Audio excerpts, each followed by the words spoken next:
Hello everyone, welcome to the What If Anime YouTube channel. Today, we are diving into an exciting new story that will take your imagination to the next level. Let's get started. Today we will see what if Naruto neglected by family Zanpakuto. Uzumaki Naruto had been sitting on the top of the one of many trees that were in training ground 7.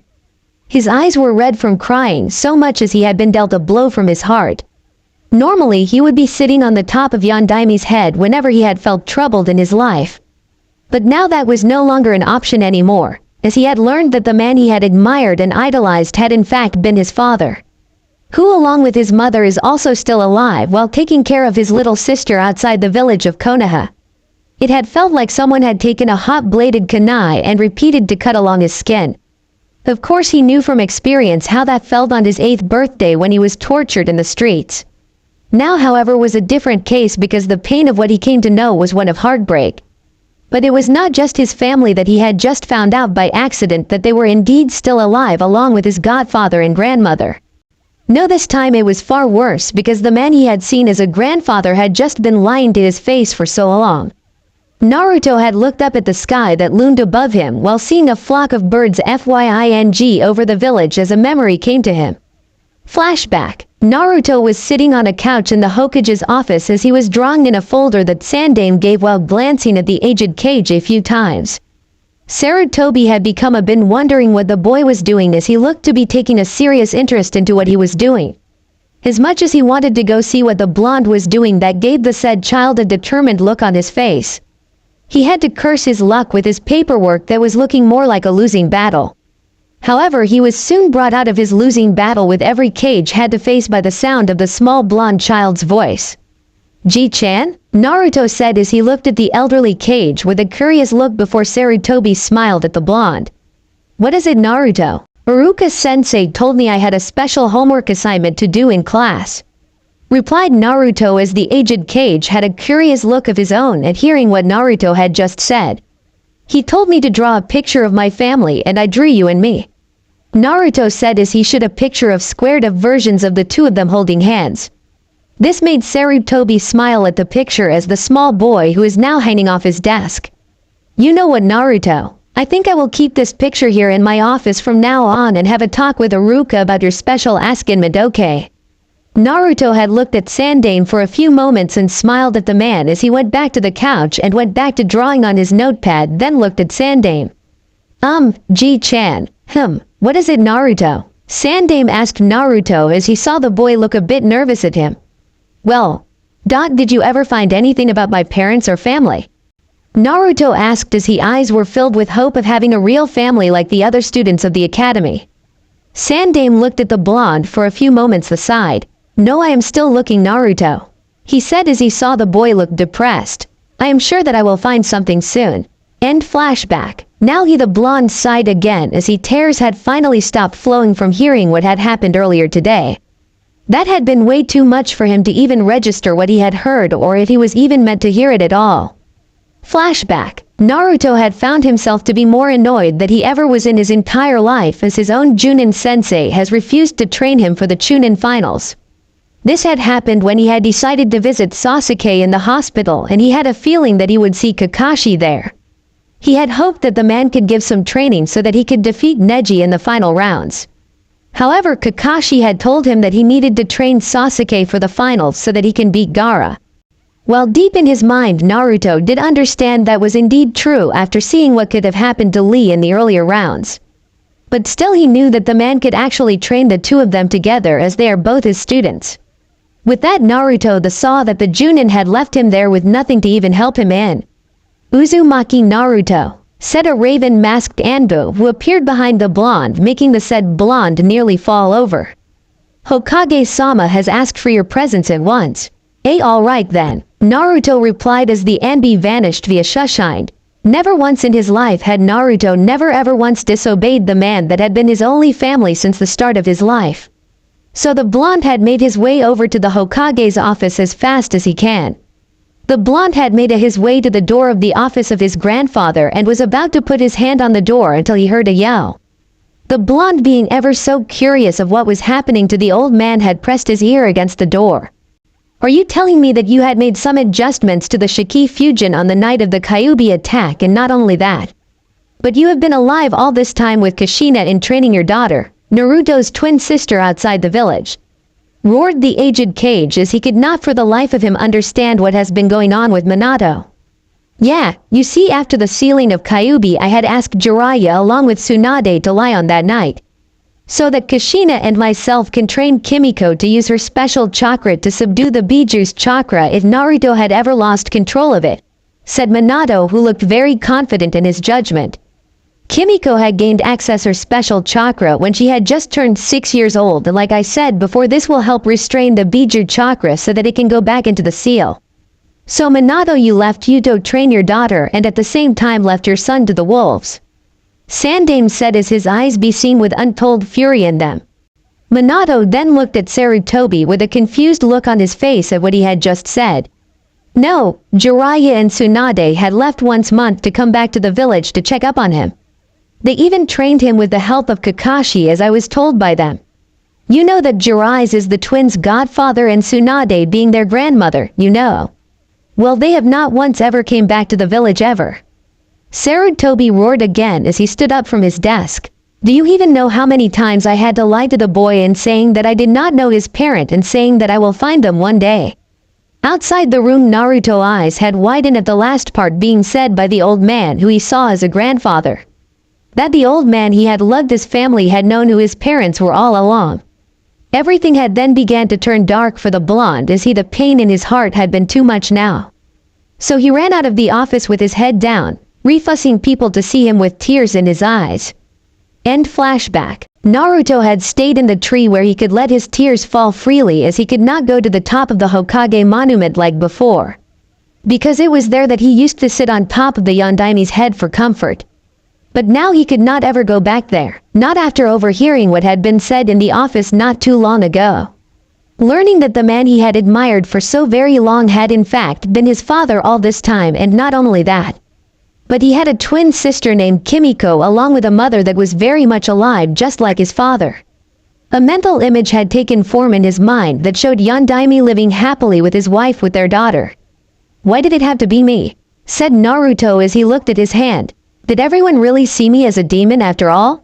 Naruto then remembered all the glares that people had sent in his direction for reasons he did not understand until the Mizuki incident. He did not know how to handle things in with people, as it was only recently that the Ichiraku had stopped serving him. Because the ninjas in the leaf had been going there more frequently and must have said something to the old man to ask him to no longer come by. Though he did notice that their stand was in fact getting more customers after he was no longer allowed to come back. Seeing this made him really happy that they looked to be doing very well for themselves. He then jumped down from the tree as he heard running water nearby his current location, so he had decided to wash his face. The blonde indeed found a small stream of water as he'd proceeded to wash his face.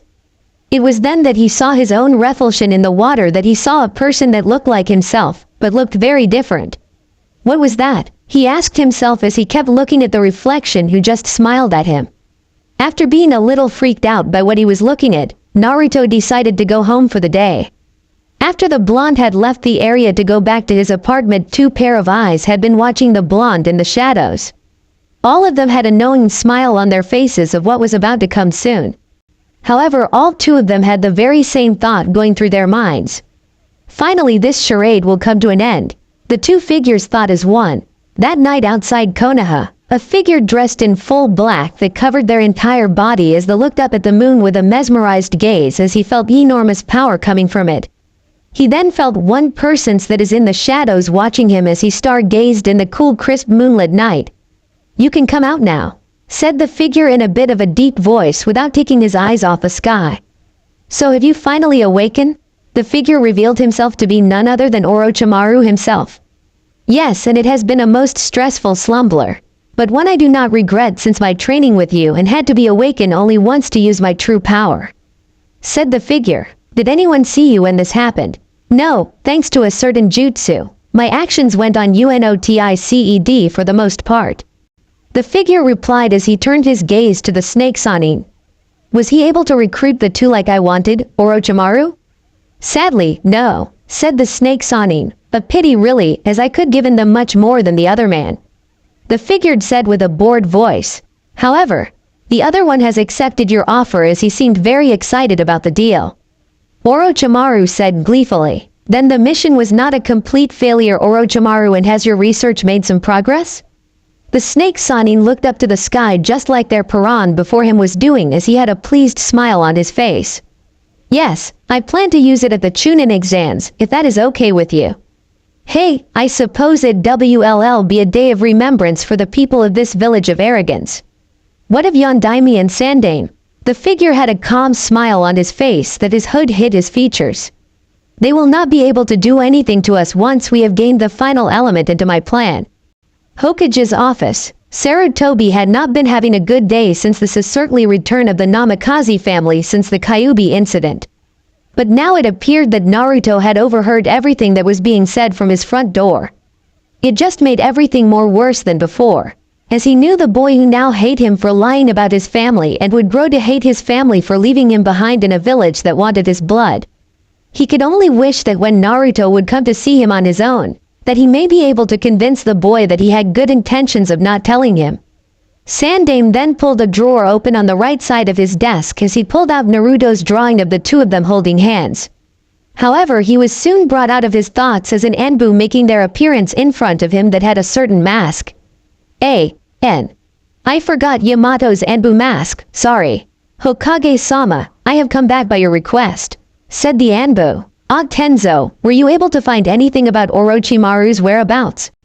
Asked Sarutobi as he saw the Anbu. Tenzo kind of shifted. Hi, we had found a very well-laced genjutsu in the Forest of Death, that not even Anko had noticed. The area showed SG-ins that the man had been living in the village for 5 or 6 years. What? Shouted Sadaime as he had risen from his chair as it already did some of the ninjas in the building as they had all rushed into the office. While the aged Kage ran a hand through his gray hair with a headache coming on him. Orochimaru, why have you waited at this point in time when you could have placed the curse seal on Sasuke any time you chose? Just what is it that you are really after? The next day, Naruto had been looking around the village that is his home with so many thoughts going through his mind. He had come to the thought that if he wanted to prove himself in Chunin exams, then he would need a new attire. So he had decided to disguise himself in a hench as he went to one of the many ninja gear stores. He was welcomed into the store happily as he looked around the clothes that looked sturdy for battle. After a long while, Naruto had finally saw an outfit that seemed to speak out to him as he picked it himself, then paid for it. He then had walked out of the store as he came face to face with a girl with long red hair that reached to her lower back. She had a skin tone that almost matched that of his teammate Sakura. He noticed that the girl had dark blue eyes as she looked at him with a shocked expression on her face. This was girl who Naruto had never met was in fact his twin Namikaze Uzumaki Kimiko. Kimiko was dressed in a skin-tight shorts with blue ninja sandals on her feet with white tank top on and wore an orange short-sleeved shirt over it. From the moment she had seen the boy in front of her, she knew this person was indeed her twin brother, Naruto. Of course she knew that he did not know this at this point in time. She had never heard anything about him except that of what Sandane had told her family that night they made their return to Konoha. Sorry, but I have to get home to get some stuff ready for my training for the Chunin finals later. Naruto said as it was not a total lie because he did need to train. But he also wanted to try on his new clothes as well. Wait, Kimiko said as she saw the blonde turn around. Do you think it would be alright to train with you? Sorry, but I want to keep my training a secret so I can surprise everyone in the finals. Naruto said as he felt a pull deep within himself. Nah, it's okay. Kimiko smiled as she saw the blonde smile back at her. Well, I hope to see you shows your strength at the finals. With that said, the two had went their own ways. With Kimiko. Kimiko had arrived at the home of her father as she had been sitting with her parents while telling them that she had seen her long-lost twin brother coming out of a clothing store after dispelling his henge. They were a bit surprised to find out that he looked a lot like Minato with the exception of having whisker marks on his face and was wearing an orange jumpsuit. She had told them that he was planning to go train himself for the Chunin finals, which had upset Minato a lot as he was wondering where Kakashi was at this moment and why he was not helping his son. He more than anyone wanted to rush over to his son's apartment to help him in his training for the finals and hopefully find out why Kakashi was not doing his job, or his sensei for that matter. But Sandaime had forbidden them from having any contact from Naruto, after he had told them that the small blonde had heard the entire conversation of that day in his office. In his heart he had a feeling that what he was planning may hurt his son in more ways than one, but reasoned himself that this was the right choice to make for both of them, and now he knew that he had been doing the exact opposite of a parent. That was not protecting their child from harm. Instead, they had flat out left him to some people who could be called the demons themselves. Did he sound angry, Kimiko? Minato asked, who saw his daughter shaking her head. No, but I do not think he even knows what I look like either, replied the red-haired girl, causing her father to sigh as he knew that was true. Do you think he will be able to forgive us, Minato-kun? Kushina asked. Honestly, I would not blame him if he didn't, said the older blonde, as he really found himself to be defeated in this matter. Chunin Finals. Naruto woke up early for the day where everything was in would be known to the entire villagers of Konohagakure no Sato about his father. He then was told by Sandaime that his match would be last. Thinking that Naruto needed a bit more time to emotionally prepare himself in his match against Neji. Naruto had wanted to argue that he is feeling alright enough to go into his match, only he then saw that he was in no place to argue with the aged Kage. The blonde then looked down onto the arena to see two people were not present for the finals. One being the genin from a new village of Oto, which became Orochimaru's village to get information on the ninja world while staying in his former home. While the other he had expected to be late was Uchiha Sasuke due to his sensei, that is his father's student Hitaki Kakashi. Naruto then decided to make his arrival with his new look as he jumped down to the arena. Everyone had become stunned at the new person who had just arrived in the arena from above. The person had on all black with a matte thing color face mask that looked like Kakashi's own mask. The coat he wore looked like the one Ibiki wears from T and I Anbu division of Konoha. A.N. Look up Homura from Sekirei. Naruto looked at everyone who did not know that it was even him, with the exception of Kiba, who had figured out who this new person was from his scent, as he looked a bit concerned for his friend. Kushina had noticed his blonde hair that looked the same color of her husband's and knew that the person who is standing in the arena is her son. However, the one she had noticed about her son was his eyes that seemed so very different from what Sarutobi had explained to them. In fact, they looked like that of a person who has killed other human beings before, and it was frightening to her. Minato had similar thought to that of his wife's thoughts were at the moment. He could not get over the face that his son was a carbon copy of himself, with the exception of having whisker mark on both his cheeks that he had seen on the night of the sealing of the fox. However, he then noticed that people were now looking to Sandaime as he raised his hand. Now, my dear people and visitors who have made their way to watch today's event, Sandaime began as he had everyone's attention on himself. Now first I would like to congratulate the finalist for making it this far into the Chunin exams. Now before we begin, I have a few very important announcement to make for everyone present.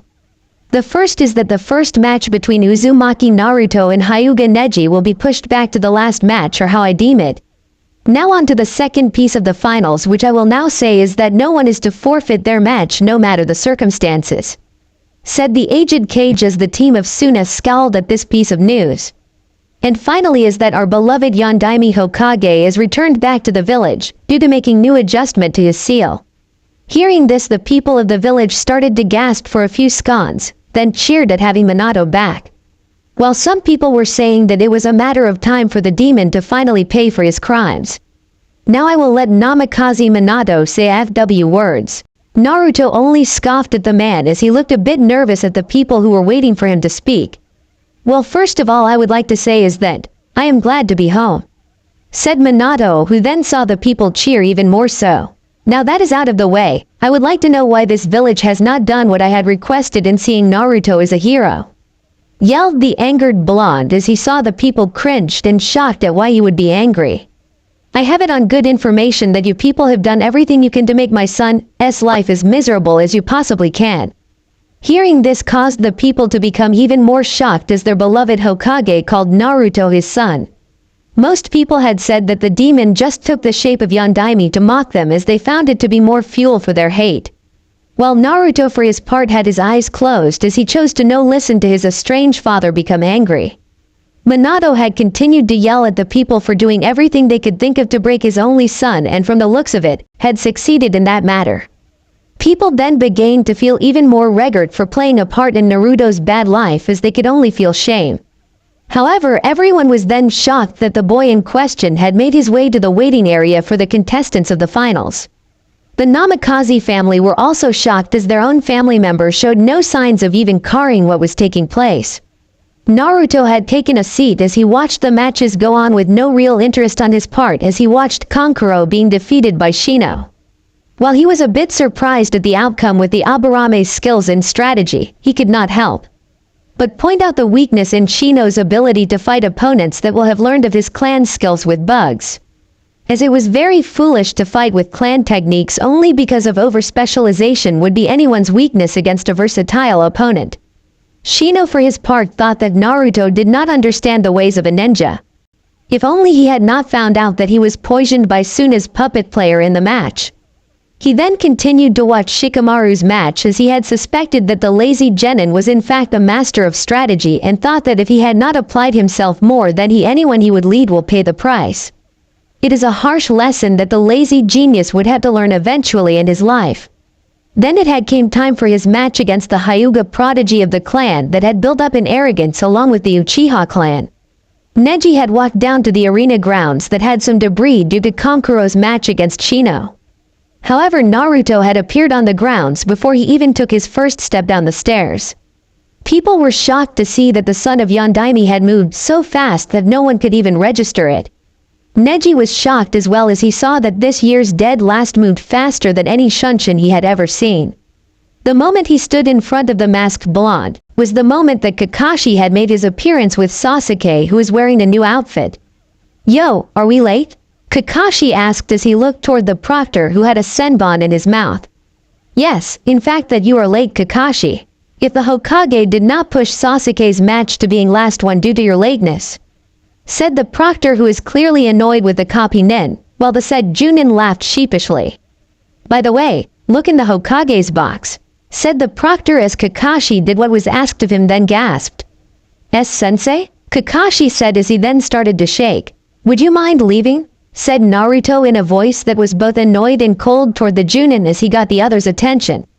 Kakashi then looked toward the newly masked blonde, who did not even look at him, but kept his gaze on Neji. "Naruto, I see you have taken a new wardrobe now and you look ready to face Neji. I had kindly asked you to leave, Hitaki-san," Naruto said, more empty without looking away from Neji, who just smirked at him. Kakashi wanted to ask his student about his attitude toward himself, only for the proctor to tell them to leave.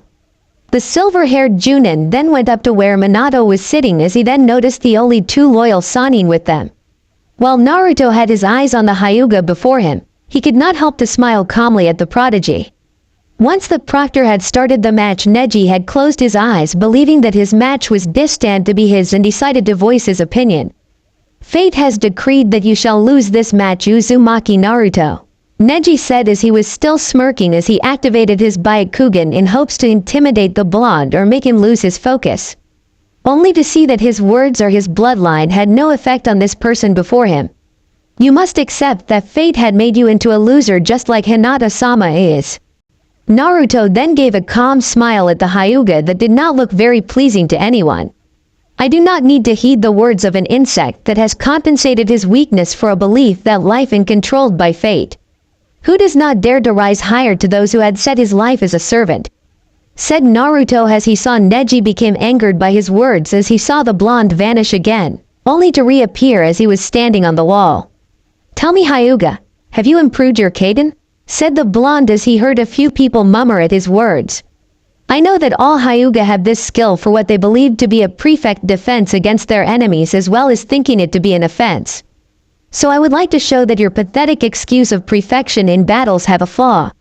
Naruto then brought a sword out that was covered from his coat to show it was a normal katan with a strange-looking handguard with dark blue wrapping on the handle. He then placed his hands in one-hand seal and called out the one jutsu in his arsenal since the Mizuki incident. "Taiju Kage Bushin no Jutsu." Naruto called out as over 20 clones charged at Neji with their sword drawn out.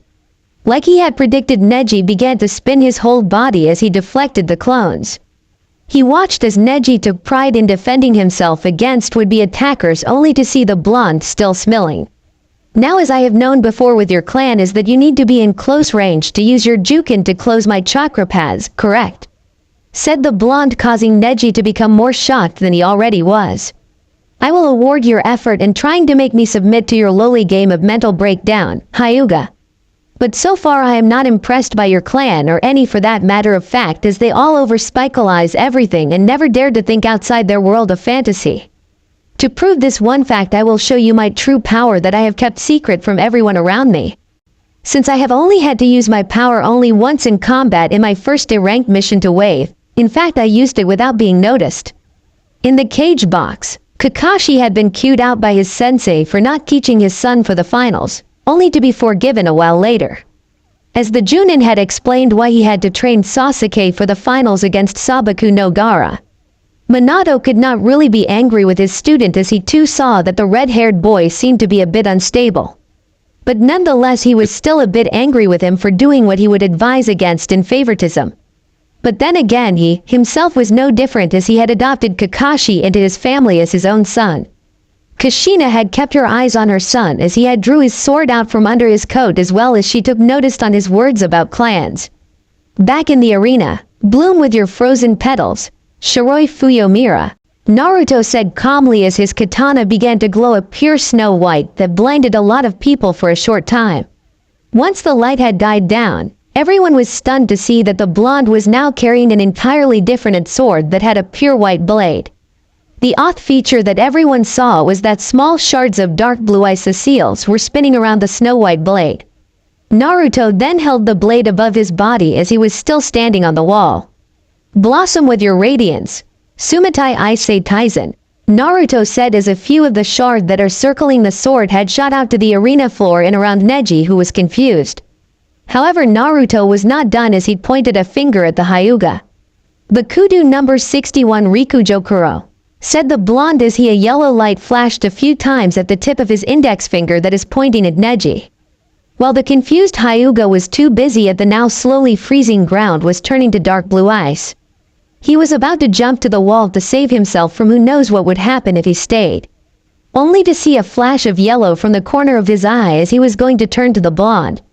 This time, however, felt the top of his body become limp to even face his opponent. He saw the proctor jump onto the wall as the ice-turning ground coming up upon himself had started to freeze his legs in the same dark blue ice. But it did not stop at his legs, as it slowly started to creep up onto his chest and looked about to completely take his whole body. Only to stop at his chest. Then Naruto had appeared before him with a still calm smile on his face.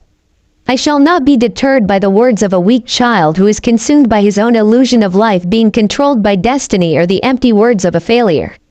But you have proved to be slightly entertaining to me, so I shall give you a reward. Naruto said as he pressed his left index finger on Neji's right shoulder to touch him. Hedon number 4 Byakurai, said the blonde as thin white beam had shot through Neji's right shoulder that had lightning surge around the beam and blasted through the wall behind the Hyuga. After a while the beam had started to vanish from everyone's sight, leaving all the people shocked. Naruto's sword had then reverted back to a normal-looking katana as he sheathed his sword. Call the match and get some medics for him, if you wish to save this insect's life. The proctor had called the match as Naruto had appeared in the waiting area with the rest of the finalists. Naruto then stood near the rail of the waiting area as he waited for the final match to take place between Gaara and Sasuke. He then closed his eyes for a brief moment so that he relax a moment, only to feel the presence of 7 people who were behind him. Sighs, is there something I can help you with, Yondaime-sama? Because staring at someone from behind is a very poor show of manners. Naruto said as he kept his back turned to the 7 people. Minato could not believe that he was standing a few feet away from his only son who has his back to him. There was so much that he had wanted to say the child that he had made the mistake of leaving behind. He then laughed sheepishly. I'm sorry for being rude, Naruto. It's just that it has been so long since I have seen you in a long time, and I had been very worried about you. Well, as you can personally see, that is I am just fine. Naruto said as he did not even look at them as he continued to watch the match. And I have become stronger without the need of a family or a sensei in the village as they had refused to teach me anything in the first place. Minato could not really argue the claim of his son as he had personally read reports that were in Sandame's files of the said boy who did not even look at him. He read about how he was thrown out of the orphanage at the age of 4 to live on the street with homeless people. All the way to finding what he could in trash can that are in the back of anywhere to find food. This had went on until he had barely turned 6 years old as the elderly Kage moved him into an apartment. The reports had said that Naruto had grown into a mischief-making ninja who smiled at the smallest things in life. This had not changed once even after the incident with Mizuki telling him that he is the container of the Kyuubi no Yoko in his body. However, the boy that stood a few feet away from him looked to be the exact opposite of the reports. But Minato being the man he is wanted to get to know his son no matter how much impossible it looked, because he is a man that never gave up. I can see that you really have become strong all on your own, Naruto. Kushina said as she smiled at the smaller blonde. You might make Chunin once finals are over. As this village is run with cowards who fear what they do not understand and hide their weakness behind their hatred. I highly doubt that I will make such a rank. Naruto said gently toward his family, but the gentle voice was cold. However, such things as ninjas and ranks mean nothing to me as it is only a hindrance in life. So once the finals are over, I will quit being a ninja. This had made the Namikaze family look at the Naruto with looks of shock on their faces along with utter confusion. I know more than anyone has ever let on Hitaki. To this Naruto had finally turned around to face the entire Namikaze family. I know that you have taught the Uchiha your signature jutsu, the Chidori. As well that you had copied Rock Lee's movements with your Sharingan and then passed it along to that same Uchiha. Truly such a methods of attaining strength are those of a lowly coward just like those of his now ruined clan. Kakashi was about to make a move toward the young Namikaze for speaking his opinion only to be grabbed by Minato. How do you know all of this? I have no desire to explain myself to the likes of you Hitaki. Replied Naruto as he looked toward the rest of his family. The entire Namikaze family has gathered for this little even. I have known for some time that you Namikaze-san had adopted Kakashi into your family out of pity on learning the circumstances of his father. Said Naruto as he saw his father looked at with a surprised look on his face. I am also well aware that Jiraiya is in fact the man who named me, so to speak as I was named after his character in his first book. Then there is you Senju Tsunade descendant of Shodem who is also the husband of Uzumaki Mido who sealed the Kyuubi within herself. Could you imagine my surprise that not only I but the woman who had given birth to me was also the previous Jinchuriki of Kyuubi no Yoko. This time it was his mother's turn to be shocked at the words of her only blood-related son had found out she was the pervious Jinchuriki. How did you find out? I would like for you to answer me something Namikaze-san, Naruto said in his calm voice as he looked at his mother who stared back at him. What is it Sochi? How a person with the same Jinchuriki status was able to live happily? What made you into the woman that could still smile at the world despite the burden she carried? Kushina then closed her eyes as she had met the pervious Kyuubi Jinchuriki before the sealing took place for herself. She then opened her eyes as she had a look of determination in her eyes. The best way to be a prefect host is to be filled with love. I forgot what the saying was. I see. So that is how you were able to live a very much normal life. Naruto said as he looked toward his mother. So what happens when a Jinchuriki was never able to be filled with love and was barely anything to live with? I can see it all now really as where your daughter Kimiko has been living a life with a loving family to be with her. While her twin brother had nothing to of the sorts as he lived on with nothing but being surrounded by lies. Jiraiya was about to say something to the godson he never visited throughout his entire life as he spent time with his favorite student's family. Only to be stopped by Minato hold his hand up with his eyes showing so much pain for his decision on leaving his son. Naruto then took his face mask off so they could see the whisker marks on his cheek. Gaara also being a Jinchuriki himself had enhanced hearing due to the Ichibi being sealed inside himself had stopped fighting with Sasuke. He then turned around to see from the side of the blonde genin had the same eyes of pain and hate inside that are very much like his own. The red-haired Suna genin then called his sand back into his gourd as this had seemed to confuse Sasuke a lot. Gaara then turned around to the Uchiha with his glass-like gaze. "You won this match, Uchiha Sasuke. I forfeit," said the redhead as he started to leave through the arena entrance. With that said, Sasuke had looked up into the waiting area and saw the Naruto with eyes that looked devoid of life. However, the said blonde had vanished, then reappeared from behind the Uchiha as he felt his breath on his ear. "Always the favorite of Sensei, Sasuke," said Naruto as it caused the Uchiha to jump forward. "Damn Dobi, don't do that," Sasuke said as he saw his teammate just blankly stare at him with his sword drawn out as it was in that strange form again. Just as then between the two boys a hand had quickly become covered with that same dark blue ice that had appeared earlier in Naruto's match. Sasuke being a bit confused as he saw the entire arena had become an ice prison that kept everyone in place. Just then a black swamp-like circle had formed between the two boys, as a pale hand had emerged from the black substance along with another hand and had begun to rise up from the ground. Long black hair had been seen as a head rose from the darkness with a pale-skinned man with green snake-slitted eyes to reveal Orochimaru. By this time everyone had begun to panic upon seeing the snake Sannin make his appearance in the arena. Sasuke had begun to tremble before the Sannin as Naruto, who still had his blade out, had then calmly smiled at the man. "I trust that you have taken in the sights of this village?" Naruto asked as he then turned his gaze on to the frightened Uchiha. "Kukukuku. Why, of course," Orochimaru replied as he looked toward the blonde, who did not even look the slightest worried about the missing Konohanden. "Of course, I wanted to visit my old training grounds for a bit of reminiscing of my old teammates," said the Sannin as he looked up to see the scowl on the faces of his former teammates. In a split second, the three ninja had found themselves to be surrounded by 14 Anbu who had their weapons drawn out. This had caused Sasuke to look all around himself to prepare for the worst in case that he and his blonde teammate were to help on in the battle. However, just as the Anbu were about to make a move on to the missing nin only for blood flying in the air to stain the grounds, Naruto looked at the people who began to fall down to the grown dead before them. Danzo, who had been silently cursing at Orochimaru for not doing as he was told as he had been in on the invasion plot, only for the destruction of the village so that it would allow himself to seize power to become Hokage. However, the Warhawk was now seething at his plans were falling down before himself. Having enough of this, he motioned for his rude Anbu to move in to kill the man and Naruto while he was at it. However, his personal Anbu had met the same end like the ones that were under Sandame's command as more blood was spilled. Only this time two people had made their appearance in the stadium grounds who stood by Orochimaru's side. One was wearing a black high-collar cloak that had white outlined red clouds on it. The second person looked to be around Naruto's age as he was wearing an Anbu mask as he is covered with a black cloak.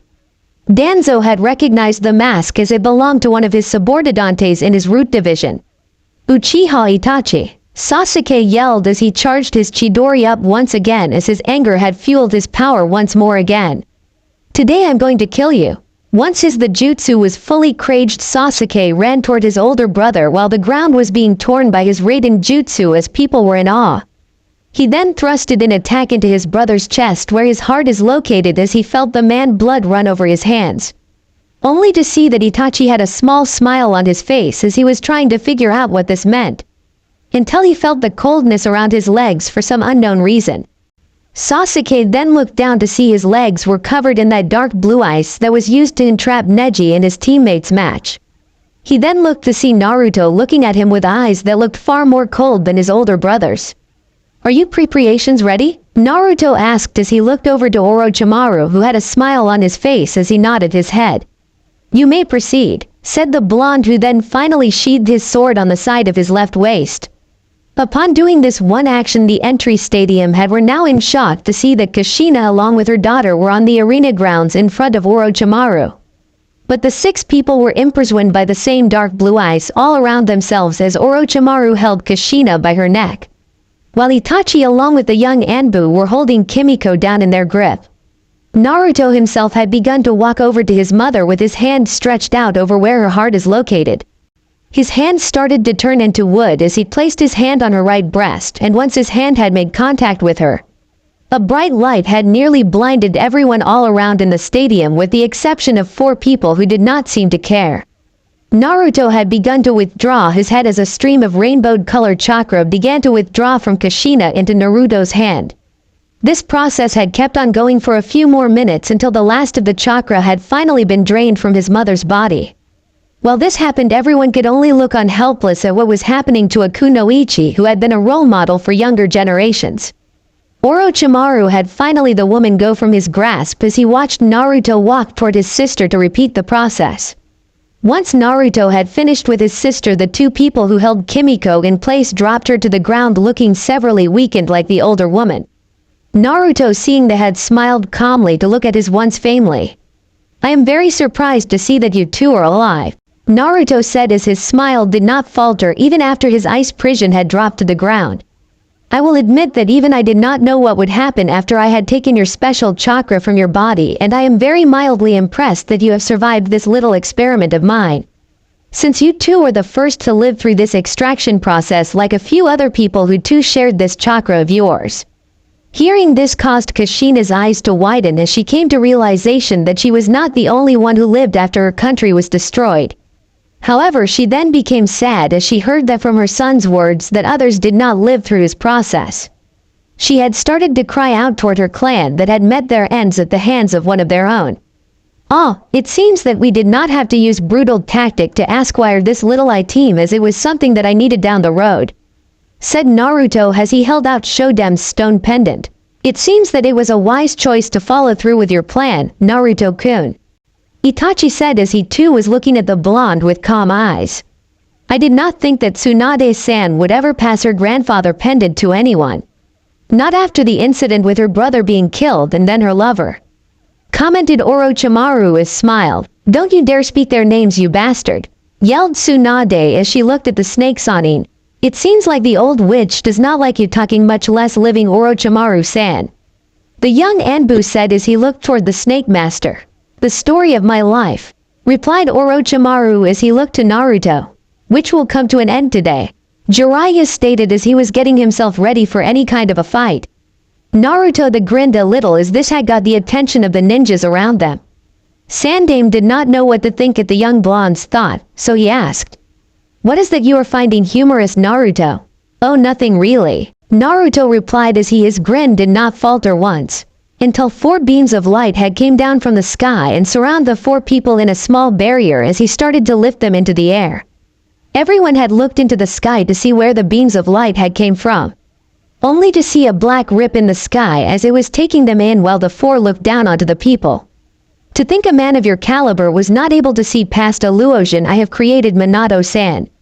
Minato, hearing this, had helped his wife to her feet as they both looked up at the retreating form of their son. "Just what is it that you want, Naruto? If I had any desire to tell you of my plans," Naruto replied as he looked toward his father, "even if you had somehow to figure out what I was up to, I seriously doubt you would even have the strength to stop me, or much less to even prevent anything to slow my plans down," finished the young Namikaze as he smiled gently again. "Sayonara, everyone." With that said, everyone had saw the 4 people had left into the darkness in the sky as it shut itself closed, leaving behind the people of Konohagakure no Sato very shocked and frightened. Sasuke was laying on his bed as he had been staring into space as the events of last 2 days ago had been replaying in his mind.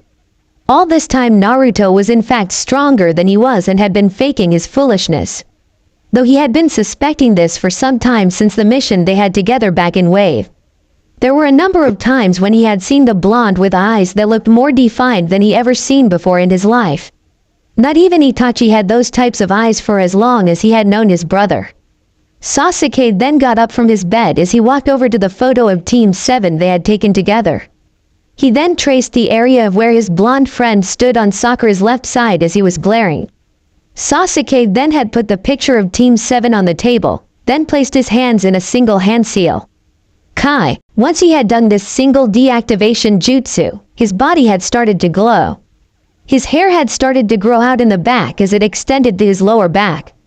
His chest had grown out a little bit outwards while his body was becoming slender. Sasuke then walked over to the mirror in his room as he stood in front of the glass. "Today I am no longer Uchiha Sasuke," the girl said as she looked to with more determined eyes. "I am now taking back my true name, Uchiha Satsuki." She then let out a smile. "I hope you don't mind in training another girl, Kakashi?" Satsuki said as she knew the Junin was outside her window. ever since the events of the Chunin exams, which people had now dubbed as the Bloody Ice Incident. Due to Naruto's ability of freezing over the grounds that are still frozen to this day, and no matter how powerful the Kaiden Jutsu they use, the ice would not melt quickly as they had thought it would have. However, though was in fact melting, thought it was doing so at a very slow rate. Since that day, most of the villagers along with some of the shinobi of the leaf had found themselves in shame for either having a part in the things they had done to the son of Yondaime, or just plain did nothing of the sorts to help the small blonde. However, the people had become more frightened than anything else because they had seen the power that Naruto was capable of, and the thoughts of him coming back for revenge had been engraved in their minds. Unknown area. A single figure could be sitting on a marble throne-like chair in front of a few people who had arrived in the building 2 days ago. This figure had blonde hair that was no longer spiky as it used to be in his former village. He wore a black face mask that hid most of his facial looks with the exception of his eyes, that were in fact a brilliant bright blue that looked very much devoid of human life in them. He then looked down to see people who stood in front of him. The two he knew to be none other than Orochimaru of the Sannin and Uchiha Itachi of the former Uchiha clan, while another was a boy looking to be the same age as Naruto, who is wearing a blank Anbu mask on his face. The other had grayish hair that is combed back as he had a red 3-bladed SYCTHE on his back. Naruto then looked the two new people that had joined him in his plans for a future that will be rooted in his own vision as he let out a kind smile. "I am very pleased that you have decided to join us, Hidan," said Naruto as he looked at the man who grinned at him. "Hey, Itachi had told me that you had a means to make me more stronger than I am now, and with the promise of letting me fight battles where I do not have to hold back like those Akatsuki bitches," said Hidan as he had been annoyed that the organization pretty much told him that he could not fight to his heart's content. Naruto's kind smile had not faltered on his face. "Indeed, I can provide you with what you want, Hidan. I will allow you to fight however you wish to and make you stronger than ever. All that I ask for is that you must follow my orders and you give me all the information you have on your former allies in Akatsuki." "TCH, that's it?" Hidan asked as he saw the blonde nod his head and made the Jashin follower laugh insanely, while Naruto looked to the young Anbu who still had his mask on. "Please remove your mask, Anbu-san," Naruto said as he watched the boy do what he asked. "I am also happy that you have accepted my offer that Orochimaru had extended to you on my behalf." The Anbu looked at the blonde with a blank facial expression as he had very pale skin and short black hair. "Orochimaru-san had told me that he could remove my seal that was applied by Danzo-sama." "You're correct," said Naruto as he looked at the boy. "I will also extend the same offer to you just as Hidan was with the same conditions. Orochimaru had also informed me that Danzo had never given you a name." "Hi," the Anbu replied. "When can I have the seal removed from my body, and if it is possible, could I join you in your battle? I foresee no reason for you not join me," said Naruto, who was left with a thank you from the Anbu. "Oi, when can we go making me stronger?" Hidan said as he was eager to be done with new strength as he saw Naruto smile at him. "Very well, Hidan," said the blonde as he got up from his marble throne. "Orochimaru, would you be kind enough to take our young friend to your lab to remove his seal?" Orochimaru had licked his lips in wanting to see the workings of the seal that Danzo applies on his subordinates. "Yes, Naruto-sama, now follow me, young Anbu," Orochimaru said as the Anbu had gone with him out of Naruto's throne room. "Itachi, Hidan, follow me," Naruto said as he began to walk to the back. "We will do the procedure for you at once and you welcome into Kayatengakure no Sado." Time skip. 2 weeks later. A large portal had opened up at the border of Hai no Kuni to reveal Itachi and Naruto himself in the clothes he wore in the Chunin exams, while Itachi was wearing a Enbu-style pants with matching sandals, while he had a sleeveless high-collar shirt with some long black gloves that went up past his elbows. The Uchiha also had a katana strapped on his left hip. Itachi stood by Naruto's side with a dull bored expression on his face. The people of that will be heading to Konoha for aid to help protect their film shooting shall be arriving soon. Naruto had walked over to the rock as he had sat himself down in a meditative fashion. "I see. This would be a great opportunity to show our strength of our new village as well as gather strength. Itachi, if our talks prove to bear fruit, then I will want you inside to be in charge of this mission." Hi, Itachi replied, but I also want you to find people with potential to join our village along the way and send them to me through a Garganta. Said Naruto. Naruto-sama, may I ask a question? Itachi said as he was curious. What is it that is on your mind? Why would these people accept our help then have Konohas as they had intended? Naruto had smiled at his second in command. Because we shall give them a test of out strength, and unlike Konoha, we shall take the mission without any means of a reward like most villages who believe that money is the source of power. I see. Am I correct to assume that you wish for me to display a small fraction of my power?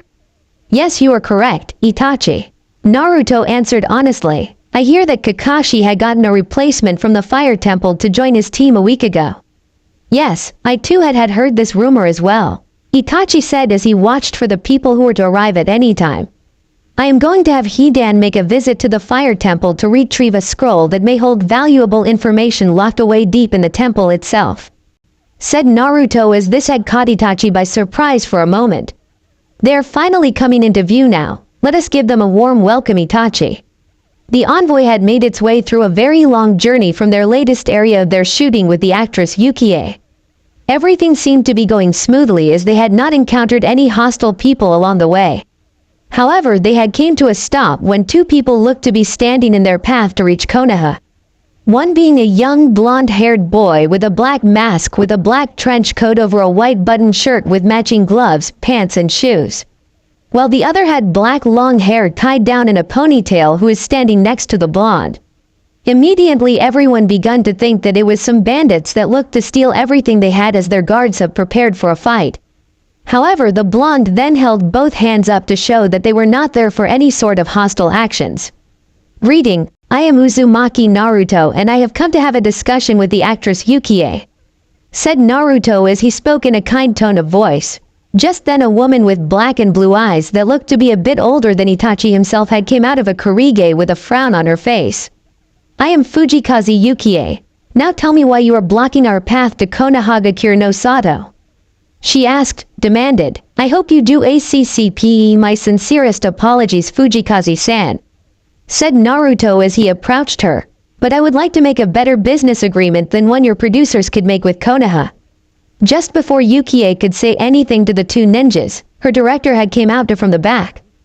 I want to know how much you will be asking for if we were to hire you for your services. Naruto had smiled kindly at the two again. You can rest assured that in my words that we are not going to do this mission money or any kind of reward.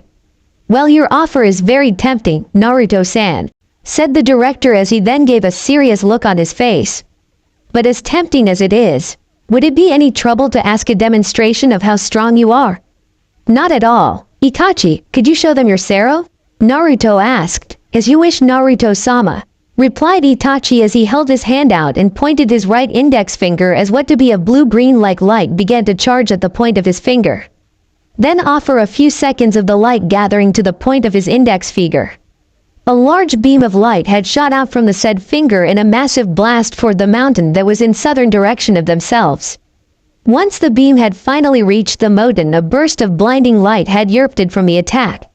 Naruto along with Itachi had CKOSED their eyes so that the light did not irritate their eyes. Once the blast had finally died down, the Yukie's entire caravan, which included herself, mounds had dropped from the display of power. They had saw the lack of a mountain in the southern area where the attack was shot off from the black-haired teen who still had a bored look on his face. Naruto on the other hand still had that kind smile on his face that could be seen through his facial mask. I trust that we have proven that be of use with the level of strength that Itachi has proven. He said as the entire crew gave looks of complete safety that the two ninjas could give. The director had came up to the two former ninjas with a big smile on his face as he shook Naruto's hand. Yes, you guys are definitely hired for the job, and did you really mean that you would do this free of charge? He asked to make sure as the blonde had nodded his head one more time. Thank you. With Itachi here and you not charging any money than what we were going to off Konoha for their ninjas, I think our budget is just greatly expanded tenfold. Again, thank you for helping us. Naruto had chuckled a little bit at the director, who then would look toward Itachi. Itachi, I will leave the group in your care and I will send Sai to aid you in this mission. Said Naruto. Hi, Naruto-sama, was Itachi's only reply as he watched his master leave into the forest for him to go through a garganta back to their homeland. Back in Konoha, at the same time of Itachi's sorrow, Minato was sitting at his desk as his killing intent was just flooding the entire room of the ninjas and kunoichis who had played a part in his son's abuse. The man had taken out a tri-pronged kunai ready to kill anyone who would be brave enough to call Naruto, demon, in his presence. However, it looked like no one would dare try the chance in front of the yellow flash. Minato had begun to read out his son's medical record for the ninjas to hear.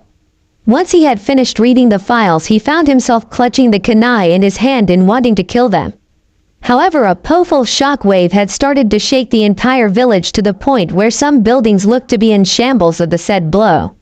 Once the shockwave had finally stopped shaking the entire village, Minato had a feeling that what had created this power tremor was by natural causes. Anbu, he called out, and 4 Anbu had appeared before him kneeling. I need you to search the entire land of fire to find anything that caused of what shook the village, and be quick. After the Anbu had left, Minato looked at the people who were still in the room with a shocked looks on their faces. You people will assist the Anbu in this mission and do not come back until you have found something for this occurrence. The ninjas had left in a panic to join the search team, then wait for the Yondaime to change his mind. As the said man sat back down in his chair trying to shake this feeling that had come over him, and it did not help matters that today the princess of Yuki no Kuni was to arrive in the village. Elsewhere, on an island northeast of Oni no Kuni, Naruto had arrived back on his island that was nearest to Oni no Kuni, that where one of Orochimaru's safe house was very secretly hidden. The blonde had walked into his meeting room where only he would have to call a meeting. However, he would do no such thing as Itachi was now on a mission to Yuki no Kuni at the moment to talk of war or anything of that kind. However, he then looked at the displaying garganta that showed 2 girls who had his interest. One being a girl who had a part of her face and her neck wrapped in bandages, who was at the time being violated by an older man. It was not that the girl in being easily completely submissive that had his interest. No, it was the fact that thanks to Orochimaru, who had long abandoned his lab in Sea Country, but still had monitoring seals in the entire lab that showed him what made the blonde want from the girl. As he watched another video feed from the garganta that showed the girl could transform her entire body to take advantage of water. This was what Naruto found unkey in the standards of water, but also in wonder what would happen if he increased her abilities using his newly team he created from the special chakra of the Uzumaki clan that he now named the Haugoku. Naruto then turned to the next garganta monitor that showed a girl who was training to her body's extent. This girl looked like she was ready to lose consciousness due to overexerting her body, as she had fallen to her knees with a look of self-loathing. Naruto had in fact met this girl on a few occasions, as she really had no ill feelings toward him whatsoever. Nor did she help him when he was playing his role of being a complete imbecile. However, she a great amount potential, as he then watched the girl struggle with her own training. Ah, you look to be in serious thought, Naruto-san, said a voice who had a hint of joy in its tone, though it seemed to be also a tone of curiosity as well. Why is it that these 2 girls have caught your eyes? Naruto had chuckled at what was said to him from the voice. That is hardly the case, Sai, but it is also half of the truth, said Naruto as he turned around in his seat to face people who were now in the room. I have 2 missions, one for Sai to help Itachi guard the princess of Yuki no Kuni, while I need Hidan along with Orochimaru to head to the fire temple to retrieve a certain scroll hidden in the temple itself. What could possibly be of worth at some fucking dusty temple? Hidan asked as Naruto's smile had gotten a bit wide, then replied with, the true forbidden scroll of sealing that Konoha is so proud of. This had made Orochimaru's eyes go a bit wide in shock to this revelation from his master, as became very interested on how the blonde knew this. How are you certain of this, Naruto-sama? Naruto had leaned back in his chair while the ones who served him were waiting for an explanation. While I had been in my slumber and my alternate self was with the Sandaime in his office, I had to help him with some of his paperwork, which I had found amusing to watch him suffer at the tedious workload. But I am getting off track with the story. Anyways, it was on one of the days that while helping Sandaime, he was called in for a council meeting of some unimportance. The elderly man had asked me to place some of the papers in one of the shelves on in his office, in which I did, However, while finishing up my work, a scroll had dropped from behind one of his family pictures. The scroll had opened up, and while my foolish self tried to read the entire scroll, he found the task to be more than difficult for his understanding. I, however, was able to read the scroll with ease through my alternate self's memories. Naruto finished as he told his story and scoffed. To think a ninja who is a cage level would hide something of great importance in such a simple place. But then again, sometimes the most difficult things to find can be right in plain view without anyone knowing the wiser. Surely going after the scroll is of most importance, Naruto-sama. Orochimaru started as he felt there was another reason behind the blonde's plan. Do forgive my questioning of your decision, but I feel that there is another purpose in going to the fire temple. Naruto had shrugged a bit as his smile did not falter. Truly, Orochimaru, you are very perceptive, and yes, there is also another reason in going there, said Naruto as he pulled a bingo book out from his coat to show a bald man in the picture with a very high bounty. We will need the money from this person's bounty to help further my plans. TCH, it's like I am working with Kakuzu again back in Akatsuki. Hidan scoffed at his mission. Naruto chuckled at the scythe-wielding man, then said, Hidan, I just want this man's body to be recognizable for the ex-conj. However, we do not need anyone else from the temple to report our actions to Konoha. Hidan then grinned at understanding his new master as he knew what the blonde meant. So you're saying I can go all out on the pussies, huh? Do as you wish, Naruto replied to the former Akatsuki member. We just need the body of Chiriku and the forbidden scroll of sealing.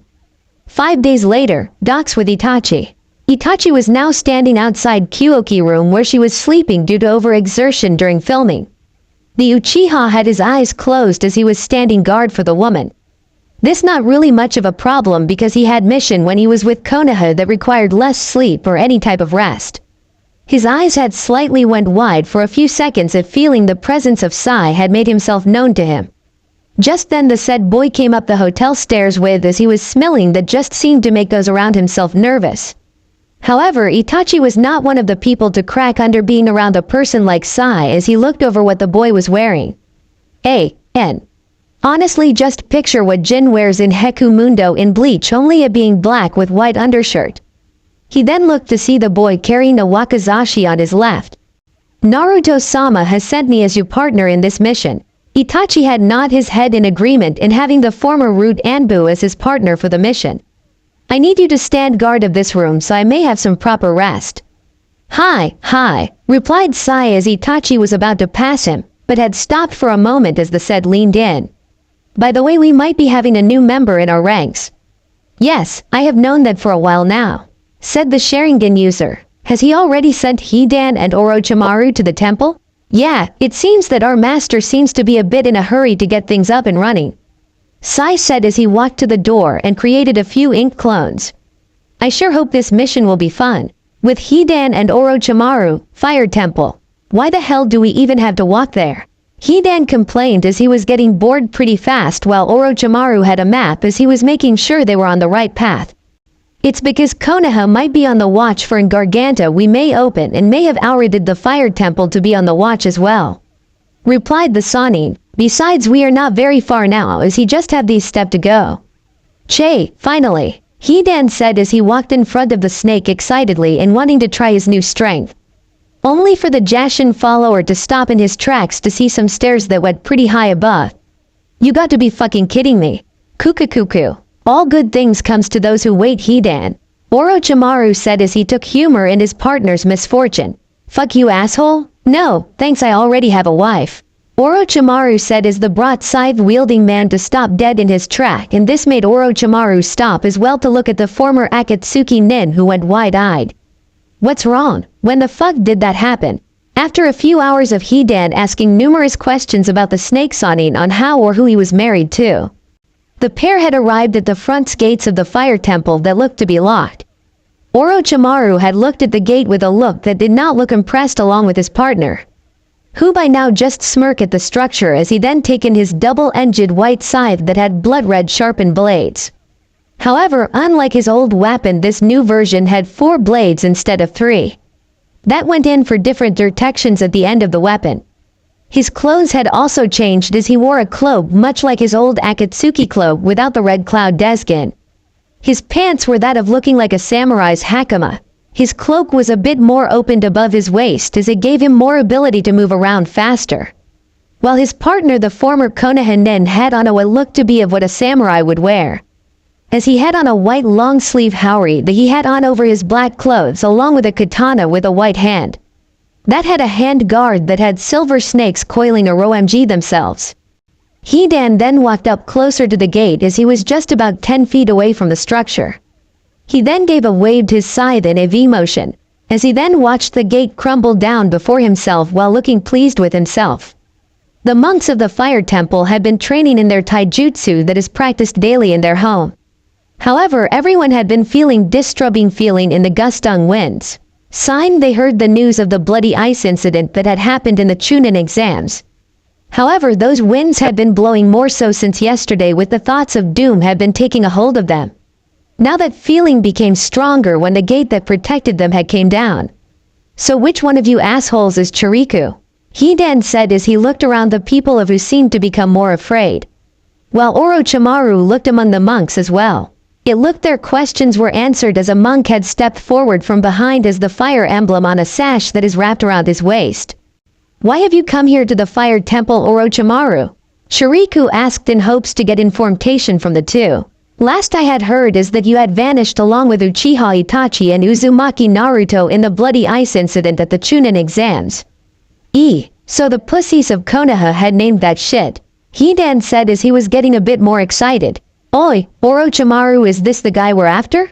Orochimaru nodded his head as he looked forward at the people in front of them. That he is, so be sure not go overboard. The others however are not needed, so do what you want while I get the scroll. Shiriku had paled at the words that the Sankei Sanin had just spoke about the sacred scroll of sealing being in their protection along with killing everyone in the temple. He then got himself into his taijutsu in hopes of stopping the two ninjas before himself to protect the scroll. However, he saw that Orochimaru's body become thousands of white snakes and slithered forward past the monks and himself. While Hidan had changed forward with his scythe in hand to strike the monk down. However, as he was in mere inches from the monk, Hidan then had felt himself being struck by a strong impact of giant fist made of chakra coming from Chikriku. While being high up in the air above the monks of the fire temple. Hidan had thrown his scythe at Chiriku, who was not prepared for the immortal to launch his weapon. Only for it to be a little too late because he had jumped to the right side to receive a wound on his left ankle from the scythe. The wound on his left ankle had damaged the monk enough to render the monk immobile. Hidan then righted himself in mid-air as he fell down to the ground on his feet. The scythe wielder then looked at the down monk as he gave a look of that said he was already annoyed. He then looked toward the rest of the monks who flinched in complete fear at seeing their strongest monk having been defeated. In Konoha, with Kakashi, Hitaki Kakashi was with his sensei and his family as he was indeed thought.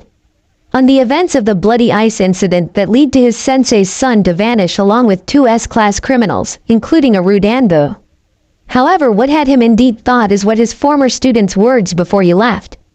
On his words of using his true power along with using this power in the mission to wave. Please Kakashi, I need you to think real hard on your mission to wave.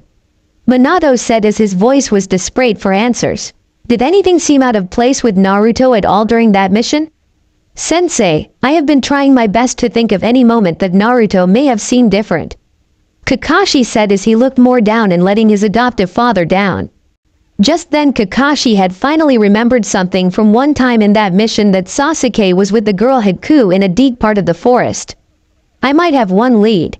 Really? Minato said excitedly as he shot up from the Hokage's chair. What is it? We are going to have to go see Sasuke, who is at home. Kakashi said as he looked to see Minato nod his head. After a while the two had arrived in front of Sasuke's house as they knocked on the door for a few minutes. However, they were met with a girl that had raven black hair going down to her lower back. The girl had all the looks of an Uchiha female, or rather that looked like a smaller version of Uchiha Makoto. The girl then blinked a few times as her guest looked dumbstruck from seeing her. What do you want, Kakashi? She said as she was starting to get a little annoyed by the two who staring at her, even more so by the blonde. Look, if you're here to stare then by all means go look at a wall. she said as she was about to slam the door. Wait, Minato said as he stopped the door from being slammed in his face. I'm sorry if we're being a bit rude, young miss. It's just that we are looking for Uchiha Sasuke. Is he home? Sighs. I am Sasuke, said the girl, who then saw the two older men looked on with eyes the size of dinner plates. Unknown area. Pain had gathered a stood in his phantom-like state as his eyes showed that he is very displeased. Had seen three members of the group had turned up missing.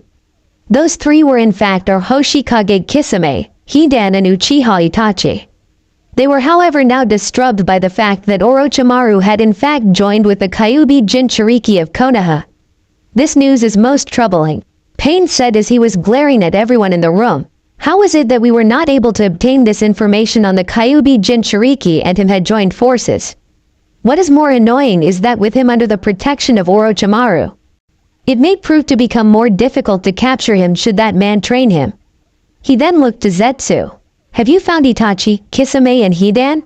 No, we have not found anything of them, said the white half, but we have found these, said the black half as he showed them their Hite Hatesh. As Kisami's looked to have blood stains on the metal plate, I think that Kisame is dead, along with Hidan and Itachi. I see. Zetsu, look for the bodies and get rid of the evidence. Pain said as he felt the presence of Madara around them. Everyone, I shall wait until we can find the status on 3 of our members. So I am afraid that we must go into hiding for the time being. After everyone had left to do as their leader had ordered, Pain, who was currently back in Omegakure no Sato, looked back to see the figure of Uchiha Madara, whose face was currently hiding behind an orange mask that swirled to his right eye. The situation has become problematic, Madara.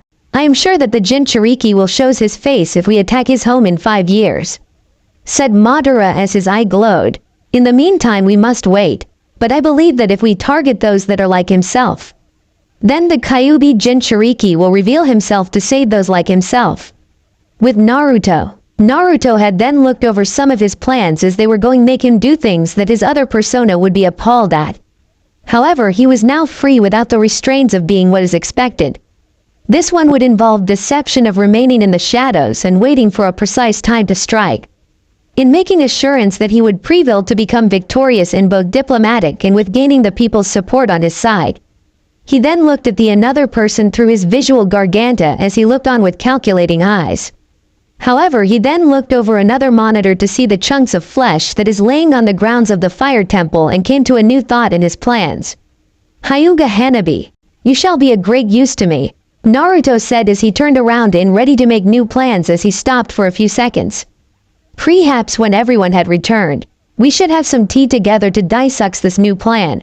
He then stopped as he saw a garganta open up behind himself to reveal Orochimaru and Hidan, who had a satisfied look on his face. We have accomplished our mission, Naruto-sama, Orochimaru said as he looked at the blonde, who nodded his head. Thank you both for your hard work, Orochimaru, Hidan, Naruto said as he, the former Jashin follower, gave a big yawn. Ah, those weak shits were the first to see my restoration. Hidan gave a smirk. I think some of them even shit themselves. Naruto gave his smile, then looked to the snake Sanin. Orochimaru, I want you to look over the jutsus inside the scroll, and Hidan, I need you to rest for a while until Itachi along with Sai have returned. I need to have that jutsu destroyed before it can become a complete threat to my plans. It will be done at once, Naruto-sama, Orochimaru said as he looked at his lord. Naruto then looked at the snake Sanin for a moment and knew what he wanted to say. Preparations are going underway to bring your wife here, Naruto said as he saw the look on the man's face become reassured. Oi, just where are Itachi and that smelling prick? Hidan asked in his untamed manner of speaking. Do not worry yourself, Hidan, as their mission is in their capable hands now, Naruto said as he looked to the former Akatsuki member. However, I will need you for another mission, as you immortality will be the greatest factor in this mission, and because you are a new member that has joined my ranks. The village in question will not suspect you being involved with me. However, I would like everyone to be present for this plan to hear their own opinions on this task. So I want you to be on standby. Yuki no Kuni, with Itachi, Sai and Kyoki in a prison. Itachi had been looking around the area of the fortress that held him captive with their mission charge, who was across from himself. The Sharingan Wilder looked at the woman with a bored expression on his face. By all means I should allow you to meet you end here in this place and like you said to those children who you coldly spoke to a few days ago. To let you become nothing more than forgotten as you will die here. While Kazahana will use a double of you to help spread his influence across elemental nations and at the same time bring the image of you down to a level where your very name will be cursed. For death shall follow with your name. Stop, Koyuki said silently as her guard kept on going. But the death that will follow with your name will not be just ordinary people either. Young, old and even children will be killed at Kazahana's name in your honor. While those who knew you will live with the fact that the real you was a woman who just gave up without fighting back, a COAWRDS path. Itachi said as he then saw a black rat coming toward himself. I said stop it, Koyuki yelled as she banged her hands on the floor. What do you want already? Since I am such a coward as he said, have some courage in who you are. Itachi replied, it may be easy in giving up on everything as you continue to keep up the facade of your acting career to run away from life. But it takes true courage to stand up to those that had hand in becoming who you truly are. Even those children that you had so coldly spoke to about being forgotten as they had were the ones who made you a movie star in the first place. Koyuki looked at Itachi for a few minutes as he stood outside her cell. You speak like you have been through so much. Itachi closed his eyes for a moment. To an extent I do. However, we both know one person who has been survived the depths of hell that is born in the human heart. And just who is that? Asked Koyuki as she became curious. Uzumaki Naruto, replied Itachi as he saw Sai around from some explosions that had erupted in the distance. Though he may have the worst treatment by those in his own village, he had the strength to stand up by himself to keep moving forward with his life, and somewhere along the way of his life, he had come to the thought that he would make a place of acceptance for those like himself. Even to those who are seen nothing more as cattle for selfish village leaders, who see people with bloodlines as nothing but animals for breeding just to keep power for themselves. Hearing this made Koyuki shocked in more ways than one. It can't be true. From another person perceptive it may not, said Itachi as he then effortless cut through the prison bars with his katana. Take Konoha's Hyuga clan for example. It is no secret to other hidden villages that the Hyuga clan has two branches in its family, that is the main branch and the second branch.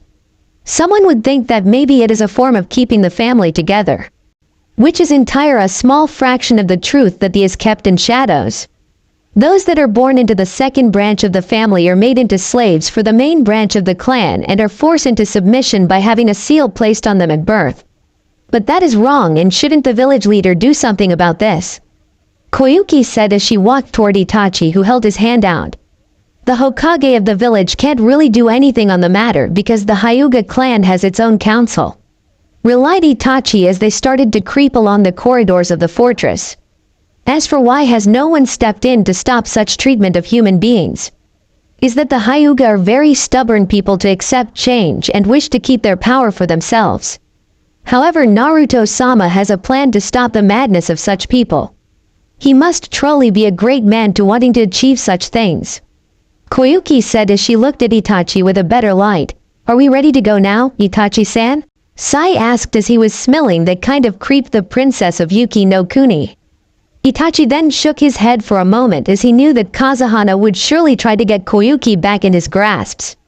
In thinking by now the princess's uncle had figured that the pendant in his possession was indeed a fake. That was switched by himself personally when Koyuki was passed out on the ship ride. No, we must get to the location where Kazahana will take the Koyuki-san pendant, and there I will face him alone. But I need you to take out those who will pursue us while getting there. AAA. You're leaving me to fend on my own? Said Sai as he was in a mock-hurt voice. Oh well, I guess playing in the snow won't be so bad. Itachi then turned to Sai. I do have a plan, and I will need you to follow our after you have taken out the rest of Koyuki's uncle's men. Sometime later, outside the fortress, Sai had came into the snowy forest outside the fortress as he saw that Itachi had been defeated by Kazahana Doto and took Koyuki to a shrine of some sorts. Sai, however, found himself to be surrounded by two of Datu's men as one of them was flying around him, while the other was standing in front of himself. Ah, you're going to be a little hard to defeat, said Sai, then palmed his hand. Oh, I know. He then took out a scroll and opened it, then pulled the end of the scroll to reveal a compartment that revealed some ink while Sai brought out a brush. as he started to draw about 20 lion-looking drawings. Ninpo, Chaoju Giga, called out the young teen as his lion's head jumped out from the scroll and charged to that man in front of himself. The man watched in awe as he had never seen a jutsu like this one before him in using ink laced with chakra. However, while being in that state of mind that had taken his attention off his surroundings for a moment, that he had completely forgotten the oncoming attack, that the lion's head were already upon himself and charge at him with their mouths open. Mizor, said the woman who had stopped in midair as she watched one of teammates had been ripped apart by white lions. She continued to watch the lion kill the man now known as Mizor die in a gruesome way. You son of a Urk. Fubuki did not have the chance to finish what she said as she found herself impaled by a sword in her heart. She then looked around as she saw Said was still smiling at her before she had finally drew her last breath. Well, I should get back to Itachi-san now, said as he began TP run in the direction of where Dodo had flown off to.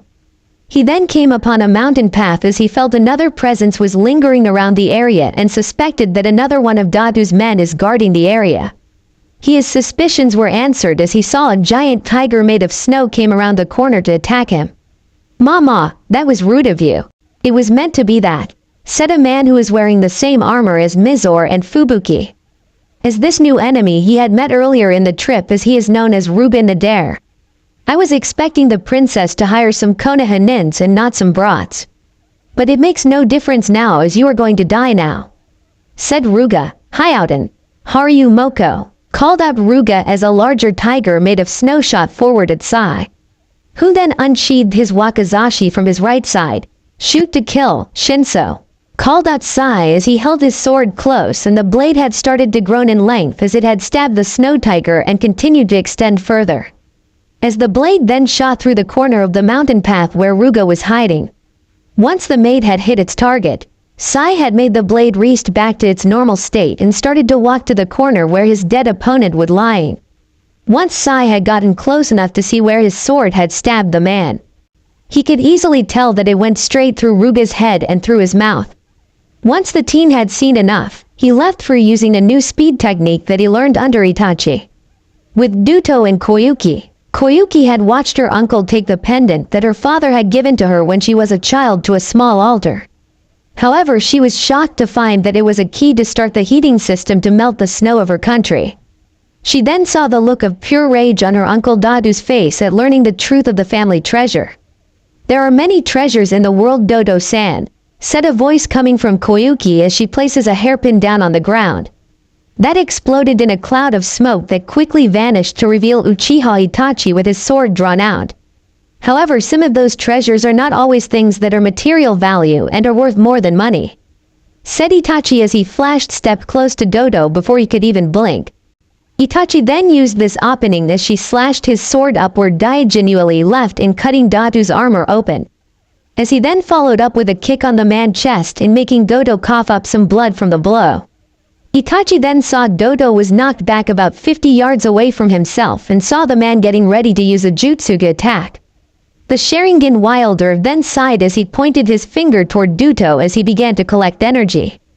Koyuki, who was watching the battle from behind Itachi, knew what the man was going to do, as she had seen the attack beforehand back in Hai no Kuni, when they first met Itachi, who was with Naruto in displaying his power. She then was pulled from her thoughts as she saw her uncle used a jutsu that shot black dragons from both his arms and started to race at the Uchiha, while Itachi himself did not look to be bothered in the least bit of the attack that was coming at himself. Sero, Itachi said as the same powerful blast shot out toward the dragons and Dodo himself, before obliterating both the jutsu along with the caster in a green blast that cracked the ice on one of the 4 pillars that started to have a rainbow light coming from the sun. Once the Sero from Itachi had died down, a projection was shown by one of the heating system pillars to show a child Koyuki talking with her late father. Then it mentioned that she not only wanted to be just a princess, but an actress as well. That is an aspiring dream to obtain, Koyuki-sama, said a voice from behind as this made everyone including the newly arrived Sai to look behind the princess to show Uzumaki Naruto. Itachi had walked over to his mission charge just as Sai did from the left while Koyuki looked at the blonde. Hi, it may be a bit difficult to do, But I can't allow myself to be a coward, right? Koyuki said as she looked at Itachi, who nodded his head after blinking a few times. Itachi told me that you wish to set something right in the world we live in. Indeed, replied Naruto. There are many things that I wish to change in the world so that many do not have to have the need to suffer for others. However, I would like to have your support in making that dream realized. Because I know that I cannot do this alone.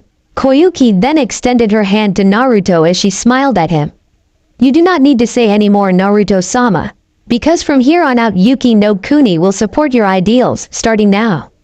Naruto then took her hand as they shook in agreement as he had secured another ally for himself in the future. Naruto was looking around the village in that they had just saved. The blonde Jinchuriki could only scoff at the Kazuhana Dadu's reasoning for wanting material treasure. While he was walking around the village, he could sense people with very high power that seemed to be laying dormant within themselves. Which was why he had sent Itachi along with Sai to search for such people in the village. Though his masked face did not show it or could be seen. Naruto found himself to be relaxed in the village of Yuki no Kuni and wondered if they had a tea shop around. After some time of wandering the village, the blonde then finally came to a tea shop. However, just as he was about to walk into the shop, he had noticed a girl that was the same age as himself looking desperately inside. From the way her clothes looked and the lack of appropriate sandals, the masked blonde could tell that she was a girl from the streets in search of food. Naruto then walked up to her from behind the girl who had shoulder-length black hair. Are you hungry? Asked Naruto as he startled the girl in making her turn around. Naruto was then found himself looking into dark blue eyes.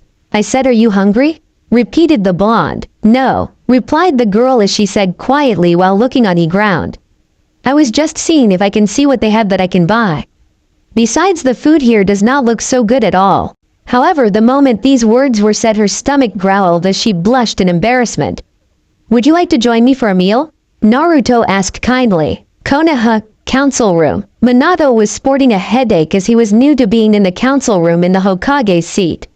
People were shouting about the events that had the bloody ice incident was still a fresh wound. However, the new subject that was discovered by the search party he had sent to find the cause of the earthquake. That was just revealed to be or may have been caused by Uchiha Itachi along with his son Naruto. As one of the Inuzuka clan members were a part of the search team. As they picked up the two scents in the area of the blast from the where it looked to was emanated from.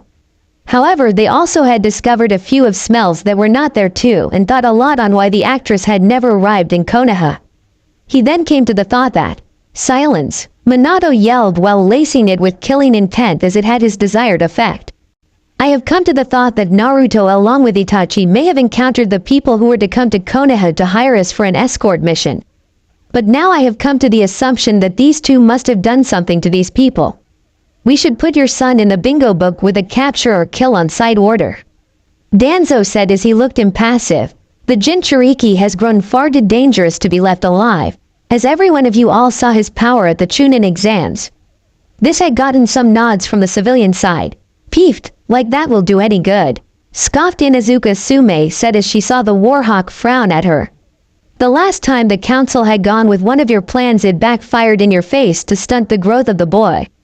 It was the best choice this council has made, Danzo said as he waved her off. Had the boy was given to me from the very start to be trained under my eye, then there would never have been a bloody ice incident. Naruto is not an object or weapon that can be used or put aside like a weapon. Roared Minato. When I had sealed the Kyuubi inside him, I had asked my people to see him as a hero, one bigger than that of me. However, you people had decided to take your losses on a child who had done nothing to antagonize anyone. Now as for you, Danzo.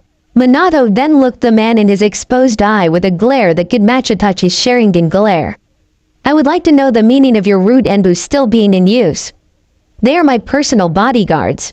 Danzo replied coolly, but we are getting off topic, Hokage-san. That is Hokage-sama to you, Danzo, said an angry Sarutobi Hiruzen. But I hate to agree with you in saying that we are very much getting off topic of this meeting. But before we go any further on Namikaze Uzumaki Naruto, I have to inform everyone that this meeting is not about him. Oh, then what is the meaning of the meeting then? Asked a stoic Hyuga Hiyashi. Anbu, tell our guests that they can come in now. said Minato as he saw the Anbu nod his head and vanished. Seconds later a girl came into the room of the council as she carried herself with vigor. We are all here to ask Uchiha Satsuki, who was formerly known as Uchiha Sasuke, to answer some questions. This had caused most of the council members shout at what was going on and questioning Satsuki. While the girl in question just sat herself down on the chair and decided to wait until the Hokage called for order. Once the entire council room became calm as Satsuki saw some of the council members look upon her with greed in their eyes. As this did not sit well with her. However, one Hyuga Hiyashi had a scowl on his face as this made the girl sigh. Now that everyone here has finally calmed down enough, I would like to ask Satsuki some questions without any interruptions, Minato said as he unleashed some killer intent into the room, which made everyone nod their heads. Satsuki, I would like for you to tell the reason why you're female. My mother had placed a seal on me to protect me from my father, said Satsuki as Minato nodded his head to continue. Because my father saw that having a daughter in the Uchiha clan was just a showing sign of weakness upon himself and would kill me if he learned that I was indeed a girl. Nonsense, interrupted a fad merchant. Fugaku-sama was a good man and many times overhelped the village URK. The merchant was caught off by Minato, who appeared in front of the said man and held him by his neck. I thought I had said that I want no interruptions, growled Minato as he then punched the man in the gut as the blow knocked the wind out of the merchant. The blonde man then looked to the young Uchiha and let her continue again. As I was saying before, continued Satsuki, I know for a fact that my father was indeed a man who cared for nothing and loved only power so that he would not have to answer to no one. Because I had overheard some of the members of the police force that the Uchiha clan controlled at the time. That my father had indeed killed the elders of the clan because he refused to take orders from those weaker than him, and because no one could do anything. Fugaku had used one of the laws in Konoha to keep from going to prison, which states that a clan head can use any method to run their clan without the opposition of the Hokage or council. HMPH, that is typical of the Uchiha clan since they like to steal then work for power, commented Hiyashi as he had a small smirk on his face which caused Satsuki to clench her fist. Sume saw the young Uchiha getting angry then decided to intervene. As I recall, Hiyashi, didn't you lose to Satsuki's older brother Uchiha Itachi in his test to join the Anbu ranks? Said Sume as she gave a small wink at Satsuki. And the pup did not even have his Sharingan activated at all when you were defeated too. Hiyashi glared at the Inuzuka matriarch with his Byakugan activated, which made Sume scoffed again. Please, if you're trying to intimidate me, then go back to the academy. Besides, you along with your clan are far too outdated when you only think about appearances. Enough to borderline that of Fugaku. This made the Hyuga head even more angry for a few moments then calmed down. If anyone is worried about appearances, you Inuzuka peasant, then would you like to inform us why you had exiled your own husband Inuzuka Hiroshi? Sneered Hiyashi as this made the woman want to bash the man's brains in. Enough, roared Minato as this made the two council heads sit back down as they glared at each other. Now Satsuki, I want to ask if you still want to continue being a kunoichi of Konoha and help in doing the same things you would normally be doing, along with the aid in helping to uncover the mysteries about my son's actions? I must protest, yelled Haruno Noah. We can't have the heiress of the Uchiha clan in the dangerous front lines of our shinobi. She must be protected from the outside world as well as rebuild the Uchiha clan. I must agree with Councilwoman Haruno, Hokage-sama, said Danzo. We must have her for breeding the new Uchiha clan so that Konoha's power will be back to normal. Though he just wanted to use whatever child Satsuki had to be in his rude Anbu. While Homura and Kaharu nod their head along with the civilians. Tell me this, Tsunade said as she looked lazily to the civilian council from her seat in the Senju clan. Since when was it that the civilian council had a say in either shinobi or clan matters?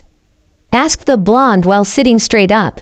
Troublesome, Shikaku muttered. This last time you civilians got involved in such matters of shinobis was Namikaze Uzumaki Naruto, and look where that had gotten us. The civilians then cringed at what the Nara head said because he was right and tried to glare at the said man. While some people were plotting things for their own favor. Kushina, who was sitting in for the Namikaze clan, had looked over to Satsuki then asked. So what is your answer, Satsuki? I would like to remain a kunoichi along with helping Hokage-sama's second request. answered Satsuki as she looked at a happy Minato. Minato then looked at everyone from his seat as Hokage.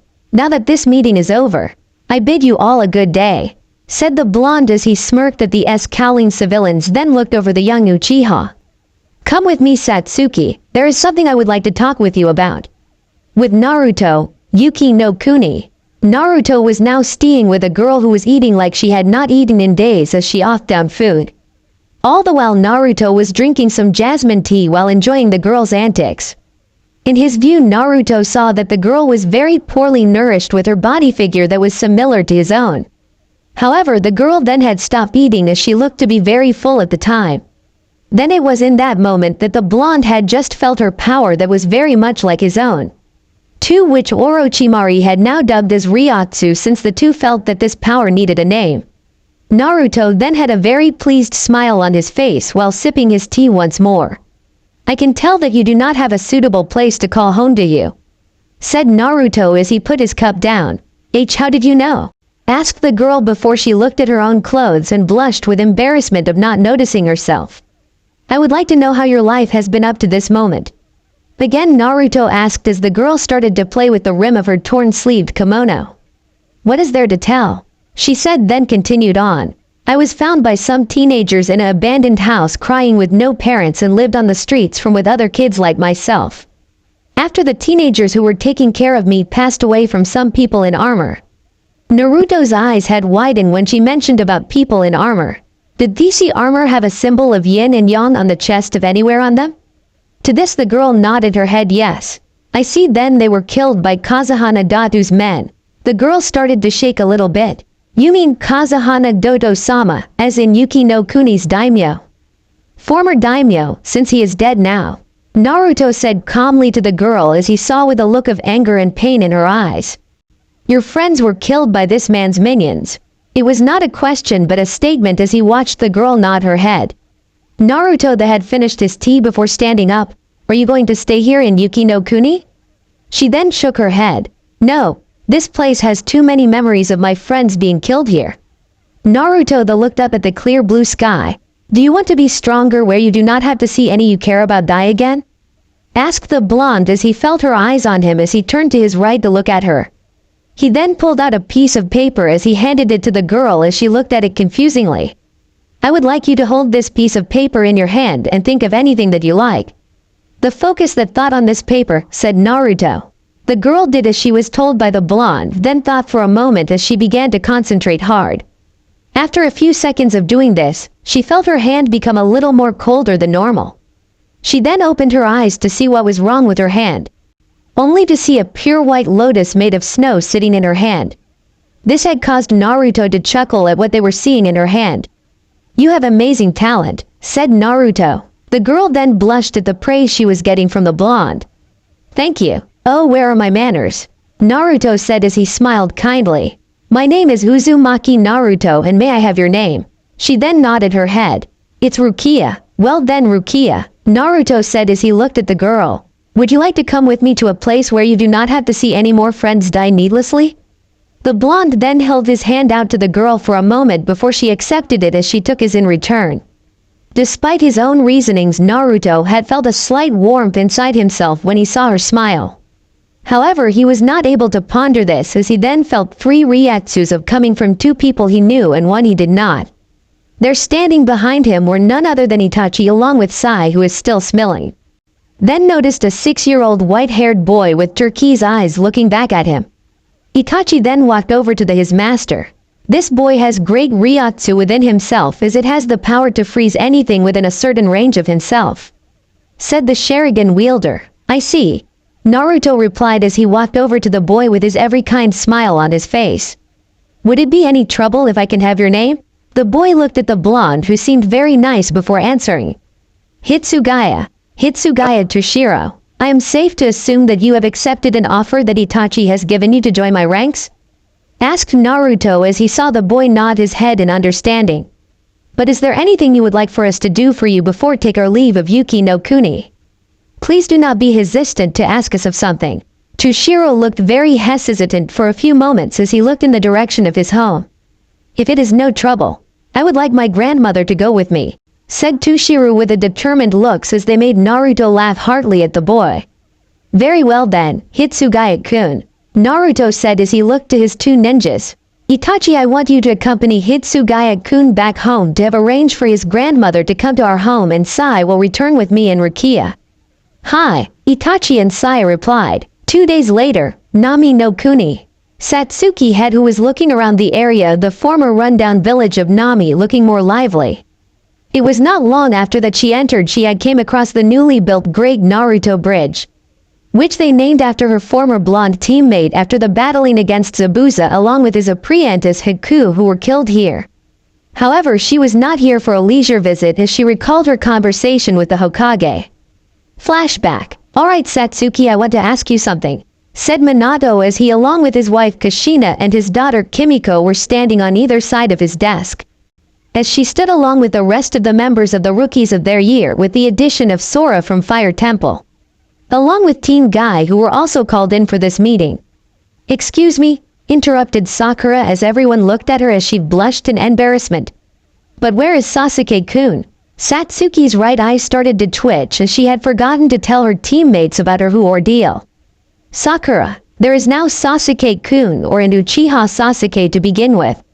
What are you talking about? Interjected Ino as she looked at the Satsuki with a look that said stay away from Sasuke-kun look, which caused those who knew Satsuki's secret to sigh as they forgot to mention her reasons for being here now. While Kushina looked annoyed that none of the clan head had either forgot or were too busy on working with their mission to saying anything to their children. Sasuke was in the academy of our age group and the rookie of the year. So don't tell me that there is no Sasuke-kun. Kiba on the other walked over to the female Uchiha as he started to sniff her for a moment, then jumped back a couple of steps.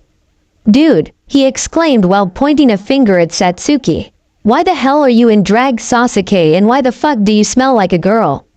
Oh Kami, I knew it, you were gay.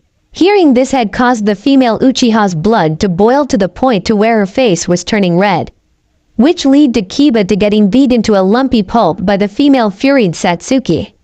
While this was going on, the male ninjas had winced at the Inuzuka being beaten by an enraged girl, all which every male ninja avoided. After a few moments of Kiba's beating by Satsuki had finally ended, in which the youngest Inuzuka had to be helped by Choji and Shikamaru, who were currently holding him up to stay on his feet.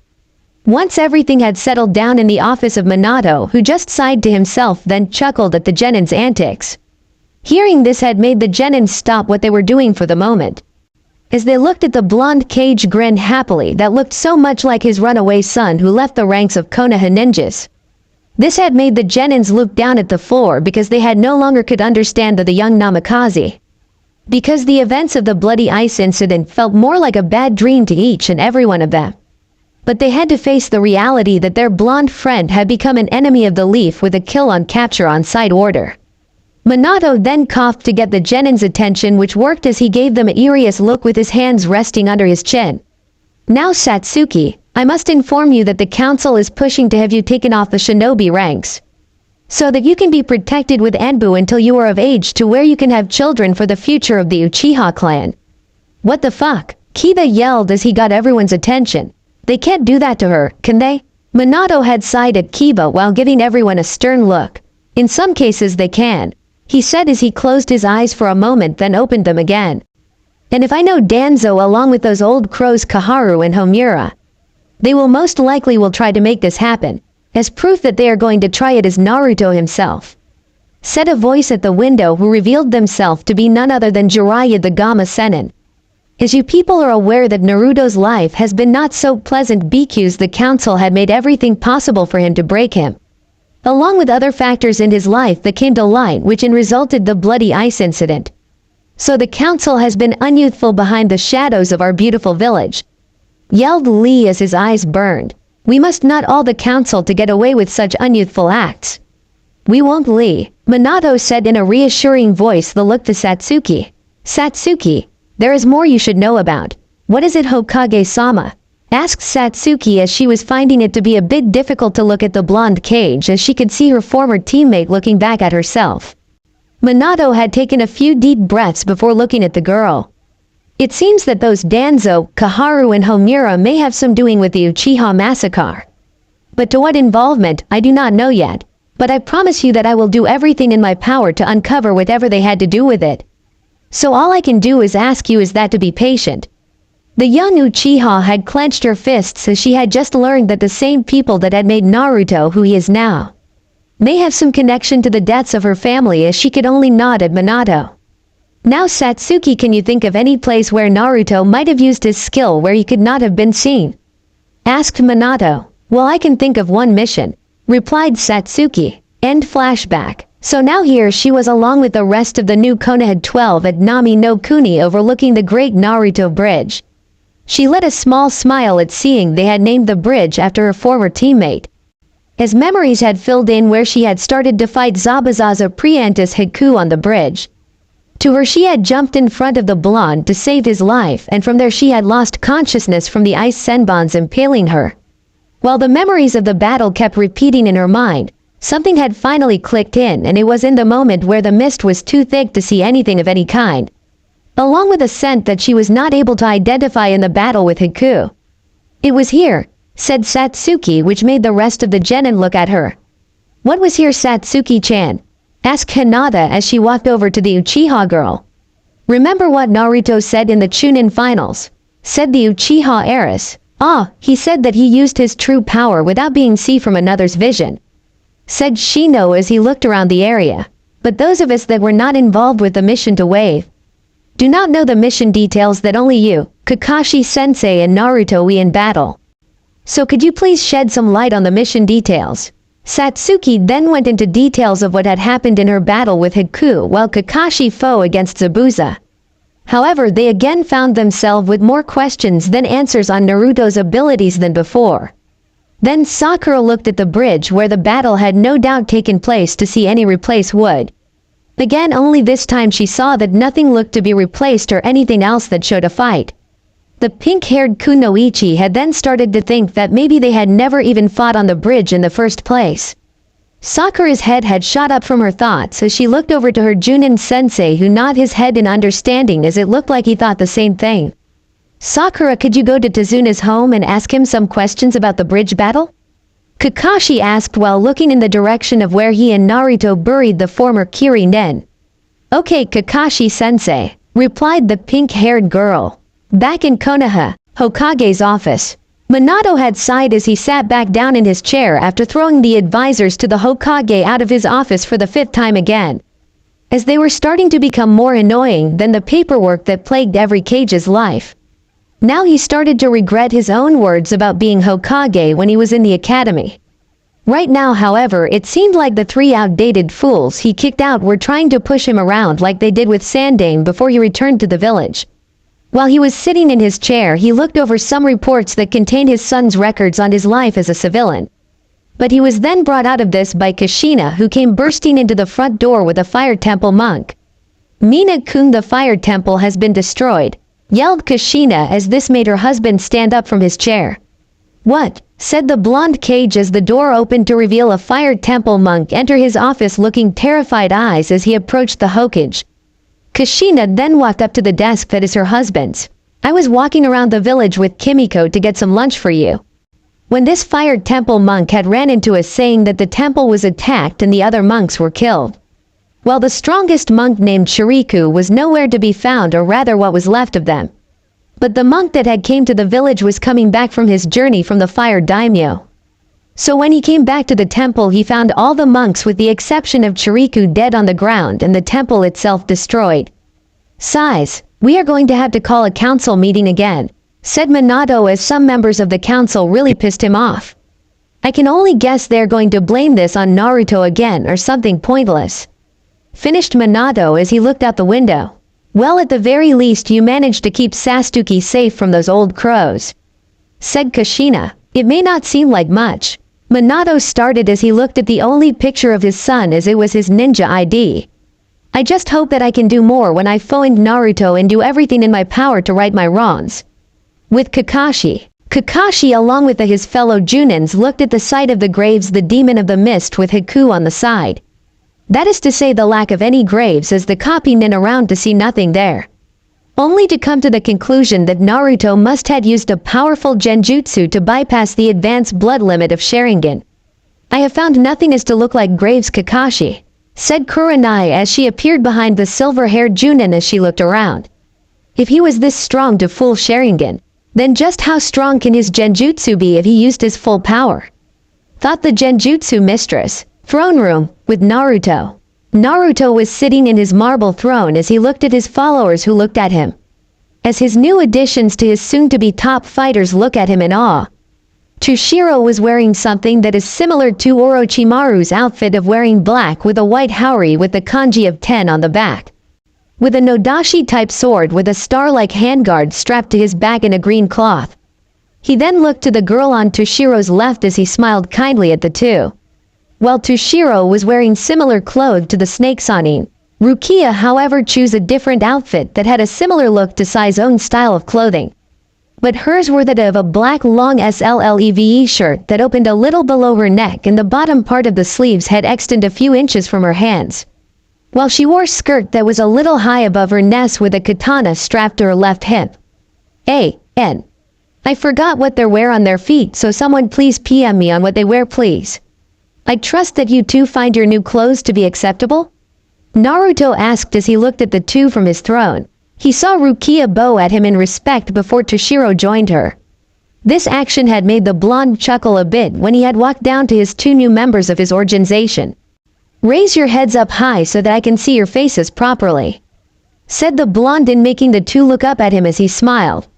"Now that I have awakened your hidden powers, I must ask that you to be patient when you are in training with your Zanpakutos before you can go on any missions."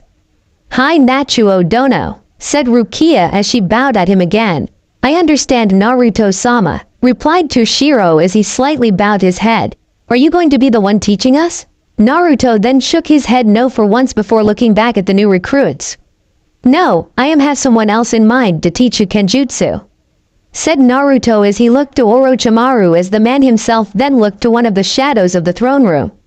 "Come in now," said Orochimaru as he looked off to the side and there dressed in a smiler white haori with the kanji for 4 on her back. Was a woman with long back hair braided in the front and a long ponytail. While she was dressed like the snake she had on a obi instead of a sash around her waist. The woman had light gentle blue eyes that gave her a mother-like aura about herself. "This is Yuno Hana Retsu who will be teaching you Kenjutsu until it can become second nature to you."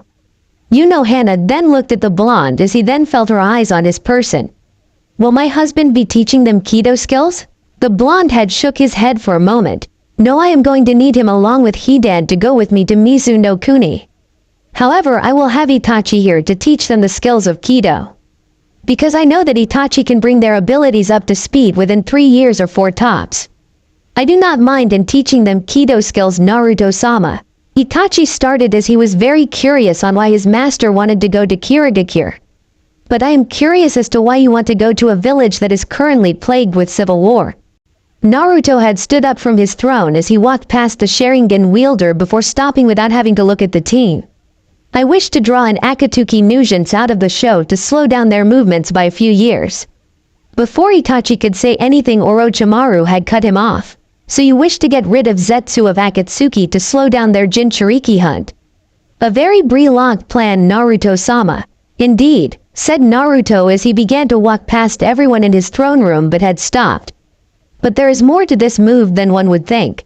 Because once we lend our aid to the rebel factions of Kirigakure in their civil war, we will have gained another ally for the future when I plan to make Kaitengakure a reality as we gain strength that will exceed Konoha of 4 of the Stannis nation. For this plan to work in assuring that the rebel faction are promised victory over the Mizukaji Yagura who is a Jinchuriki like myself. However, letting him live would cause problems as Akatsuki will be searching for him.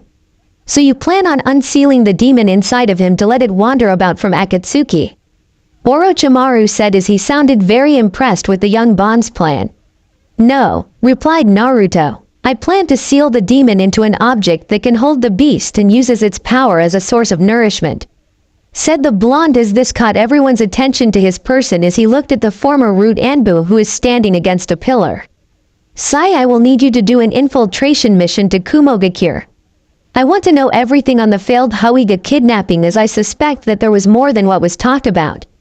Hi Naruto-sama, Sai replied as he left the throne room while Naruto, Orochimaru and Hidan had left the throne room. Mizu no Kuni, campsite. Tsurumi Mei was currently looking over her tired soldiers from fighting the loyal shinobis of Yagura. Despite her blood limit that seemed to work in favor for her forces, it still did not seem enough to get past the defense of the loyal ninjas as she had hoped. Though she was thankful for the former Kiri Anbu Momichi Zabuza along with his apprentice Haku to help lessen casualties. However, now she along with her force seemed to be outnumbered by Kiri Anbu with no means of escape. "Che, looks like I won't be able to stop the bloodline purge," said Mei as she scowled at the Anbu before her. Zabuza then came forth as he shouldered his sword. "I don't know about you, but I plan on talking as much as these assholes as I can." "Zabuza-sama, Mei-san," Haku said as she looked over to the two experienced Kiri ninjas. "Please escape while I draw them away from you." Zabuza then walked up to his apprentice daughter to lightly hit her head in making her look at him. "Like hell you are, Haku. If this is the ENDM, then we'll go together." Mei could only smile at watching the demon of the mist as she never seen the man like this before.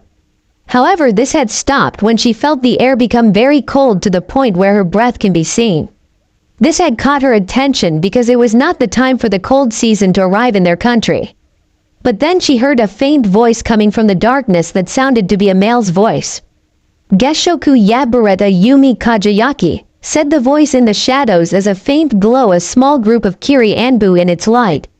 Once the glow had stopped, the Anbu who were caught in the light had stopped moving, only for them to drop to the ground without trying to keep their footing to land properly. Once the Anbu had made contact with the ground, their bodies had shattered into a million pieces on the ground like they were made of fragile glass. While the Anbu who were on the left side of the rebels found themselves to be covered in what looked like to be snakes made from shadows, only for the Anbu to be pulled into the shadows themselves by the snakes, and all could be heard was squishing sounds, along with the cries of agony filling the cold air of the campsite. Then to the back of them a man with slick-back gray hair with a chained four-bladed scythe was killing the Anbu. The man was wearing a black high-neck cloak that was buttoned up to his upper chest, while he wore a black Anbu-style pants and sandals as he killed with much joy in his laughter. This, however, seemed to put Haku in so much disgust at the man's love for killing. After the Anbu had been taken care of, a figure could be seen in the shadows approaching the Kiri rebels. "It pleases me to see that you are doing just fine, Zabuza-san," said the person as he finally revealed himself to be Uzumaki Naruto. "Me and my allies here wish to lend you our strength to achieve your most noble goal." Zabuza looked at the masked blonde, then grinned at him. "Well, for once I am glad to see you, Gaki."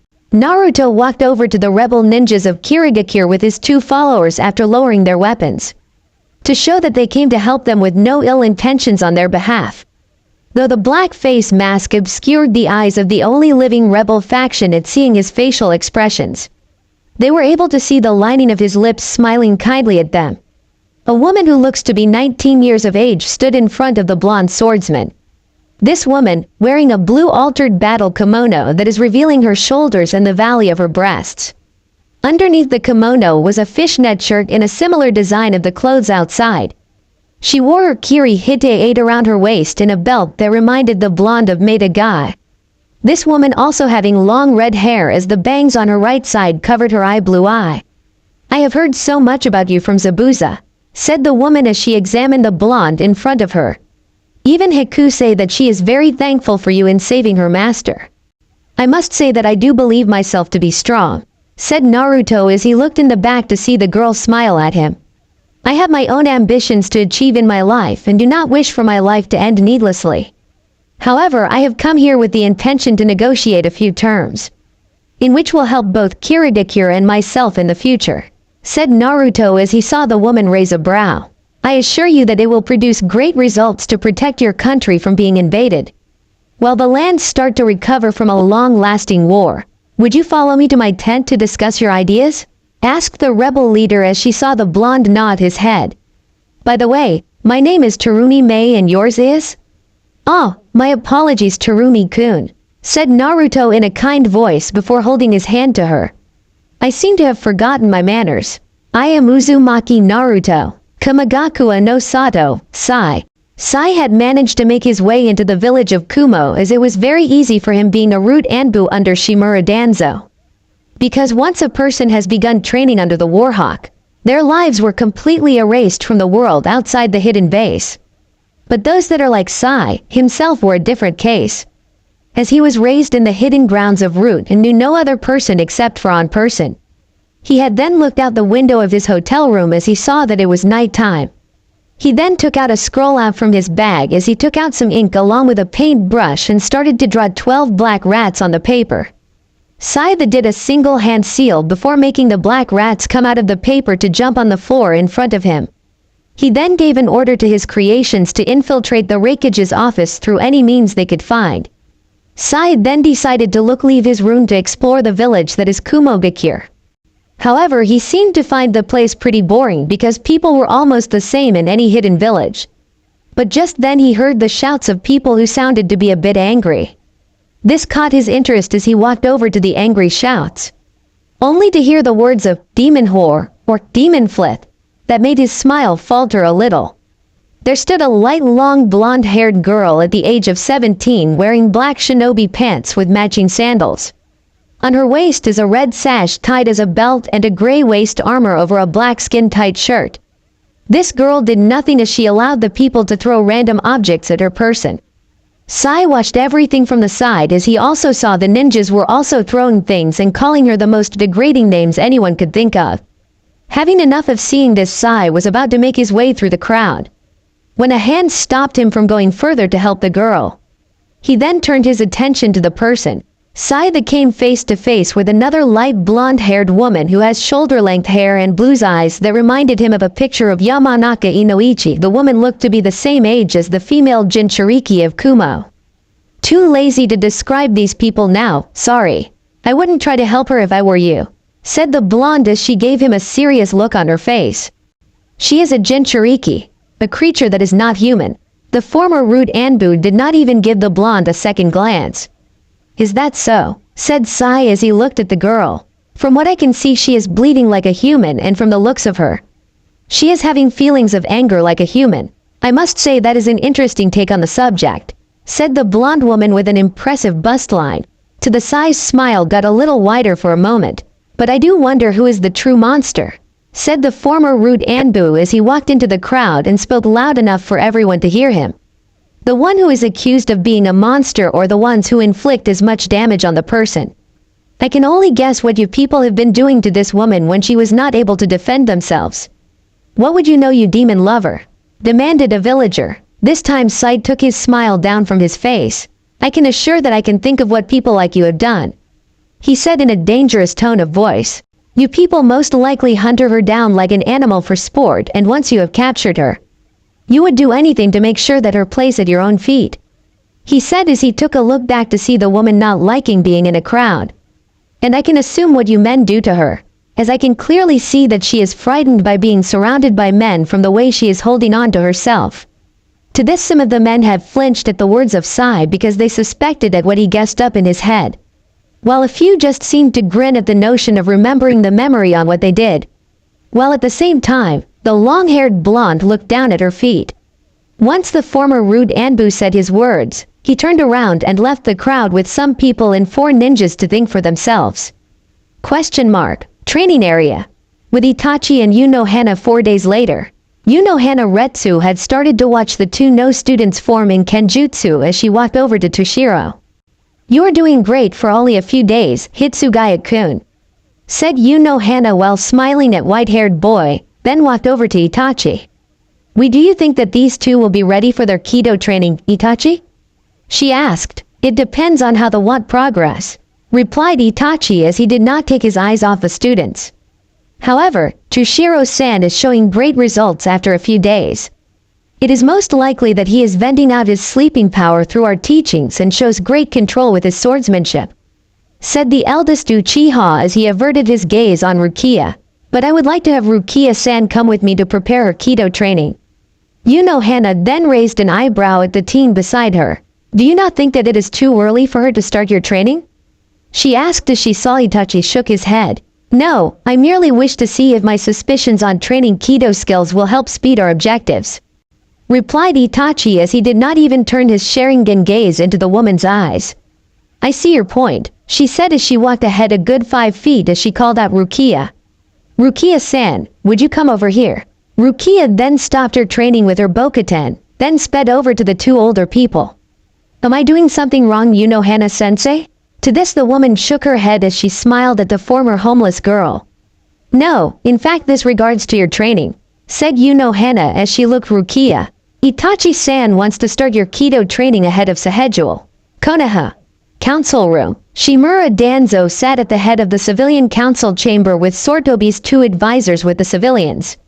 We have let the situation regarding the demon go on long enough, Hokage-sama, said Danzo as the civilian council members nod their heads.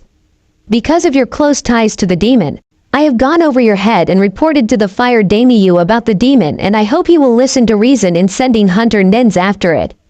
Because he had grown far too powerful to be left alive. To this Minato did not even give one response as he kept a calm face. Did I hear you just right, Danzo? Said Yondaime as he rested his head on his hands. That you have done something behind the Hokage's back, and knowing that you are treading on enough waters to label you along with those 2 fossils traitors. Because if that is so, then I have enough authority to have you executed. Hearing this, Danzo did not even register the threat of his life being in danger as he let out a small laugh. I believe that my actions will be justified when the fire daimyo hears my side on recent events. Smirked the Warhawk. You have been away from the village along with your family to grasp any glimpse in what that boy is planning, and I believe that fault lies with you on those grounds. Minato then gritted his teeth as he knew that Danzo hit the nail on the head. Because of his own ignorance in believing that the people he had fought to protect would honor his wish. But what he had not factored in was that the pain in the Kyuubi's attack was a day of great pain in the Hidden Leaf village, while he lived happily with his wife in training their daughter away from the enemy's eyes. Their son was left behind to suffer the wrath of people who were filled with nothing but hate. At times when he walked around the village by himself, he could actually hear the cries of his son begging for help that went on unheard. Minato then started to stay in Naruto's old apartment as he began to see that a boy who would cry from nightmares would never have the comfort of their parents. In all this, he could only think of one thing. What have I done? Do all you agree with him? Asked Minato, whose voice is laced with untold anger as he saw the civilian council nod their heads.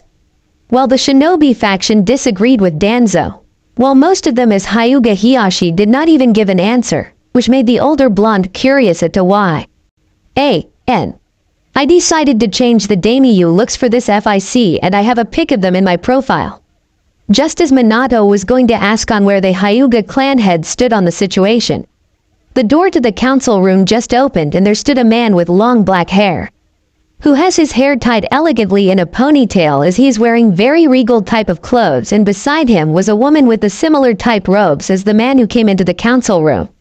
These people that came into the council room are in fact the daimyo of Hai no Kuni, by the name of Daichi Hikaru and his wife Kioi.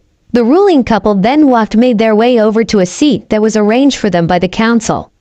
Hikaru then waited for his wife to take her place beside him, which did not take long. He then turned his head to look at everyone who was present in the room as they all bowed their heads in respect, as he did the same in showing his respect to the people he ruled. I was informed by Shimura Danzo that something has been going on amiss in my lands, spoke Hikaru as his eyes fell on Minato as he smiled at the blonde-haired man. Well, I must say that this is a very joyous visit, because I was told that you had passed away in the Kyuubi attack. I am sorry to have deceived you. Minato began, but was cut off by Danzo. Do forgive me, daimyo-sama, spoke Danzo as he grew a bit annoyed, but this meeting involves Yondaime Hokage, named Kazi Minato, and his incompetence that lead to the bloody ice incident. Hikaru then looked at the War Hawk for a moment with confusion.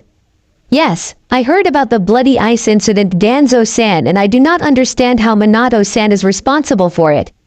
The ruling couple began to listen to what Danzo said on what he could gather from Minato's actions concerning the runaway Jinchuriki. The daimyo looked shocked at the older blonde and grew even more shocked when they found out that the man's own son was the one who is responsible for the bloody ice incident. Is this true, Minato-san? asked Hikaru, who looked at the Kiroi Senku as he saw the man look down in shame. So you have left your only child to a pack of wolves? Spoke Kioi as she looked at the blonde man with anger. I cannot believe a man as gifted as you would do such a thing. I must say that I am very disappointed in you and find myself agreeing with Danzo-san, she said as she saw the man let out a pleased smile. May I be allowed to speak? Finally spoke Hiyashi as he caught everyone's attention.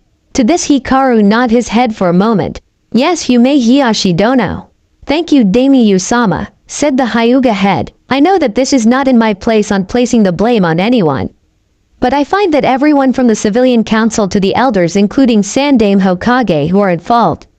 This caused everyone to yell at the Hyuga head because of his words. Would you care to explain why you believe this to be? Asked Kioi as she was very eager to know why. I generally believe that if we were told that Uzumaki Naruto was in fact Yondaime's son, he began as he kept a calm face, that there would not have been a bloody ice incident, because out of fear of the Kyuubi no Kitsune, the civilians along with the elders made it possible for Naruto live like any normal boy, by raising their price on food when he went to buy food at the stores that would allow him to shop, while most would not allow him to stay inside their establishments and was forced to eat at any food stands that allowed him to eat. If Sandaime had informed the clan heads of the boy's true lineage, then I am sure that we would have taken better care of the boy within our homes than living on his own in an apartment. I thought it would be best that Naruto would be well protected if he kept his mother's name instead of his father. Defended Sarutobi as he did not think he was at fault.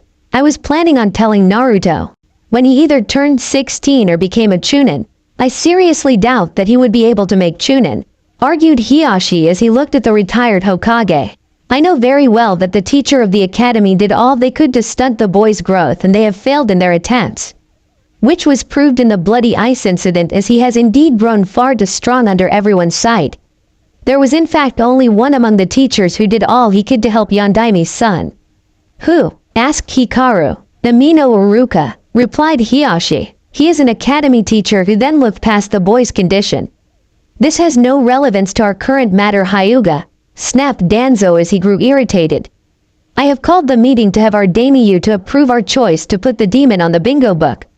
My son is not a demon, you old crow, roared Minato as he wanted to jump from his seat and slit the warhawk's throat, but could not do anything in the presence of the daimyo. Silence, yelled Hikaru as he got everyone's attention as he looked over to Minato. Could you have an Anbu bring this Amino Uruka to the council chambers right away? At once, Minato said as he motioned for Anbu, who was guarding the door, as he vanished via Shunshin. After waiting for about 10 minutes, the Anbu appeared with Uruka, who looked very nervous. I was told that I was needed here, said Uruka as he looked at everyone. Hikaru then smiled at the Chunin to relax the man. You are in no trouble here, Amino Uruka, said the daimyo. I just want to have some questions answered that only you have the answers to. Well, if you say so, said Uruka as he is indeed very nervous. Kioi then looked at the Chunin for a moment as she looked to her husband. In your personal opinion, she began, what are your thoughts on one Uzumaki Naruto? Before the bloody ice incident? Well, Uruka began, Nizu no Kuni, with the rebel faction. Orochimaru watched the loyal Kirinens closing on his location as he raised his katana. That had a bunch coiling snakes made out of diamond as a handguard with their mouths open and looked like they were trying to devour each other, before he stabbed the entire blade of the sword on the ground as the Kirinens surrounded him.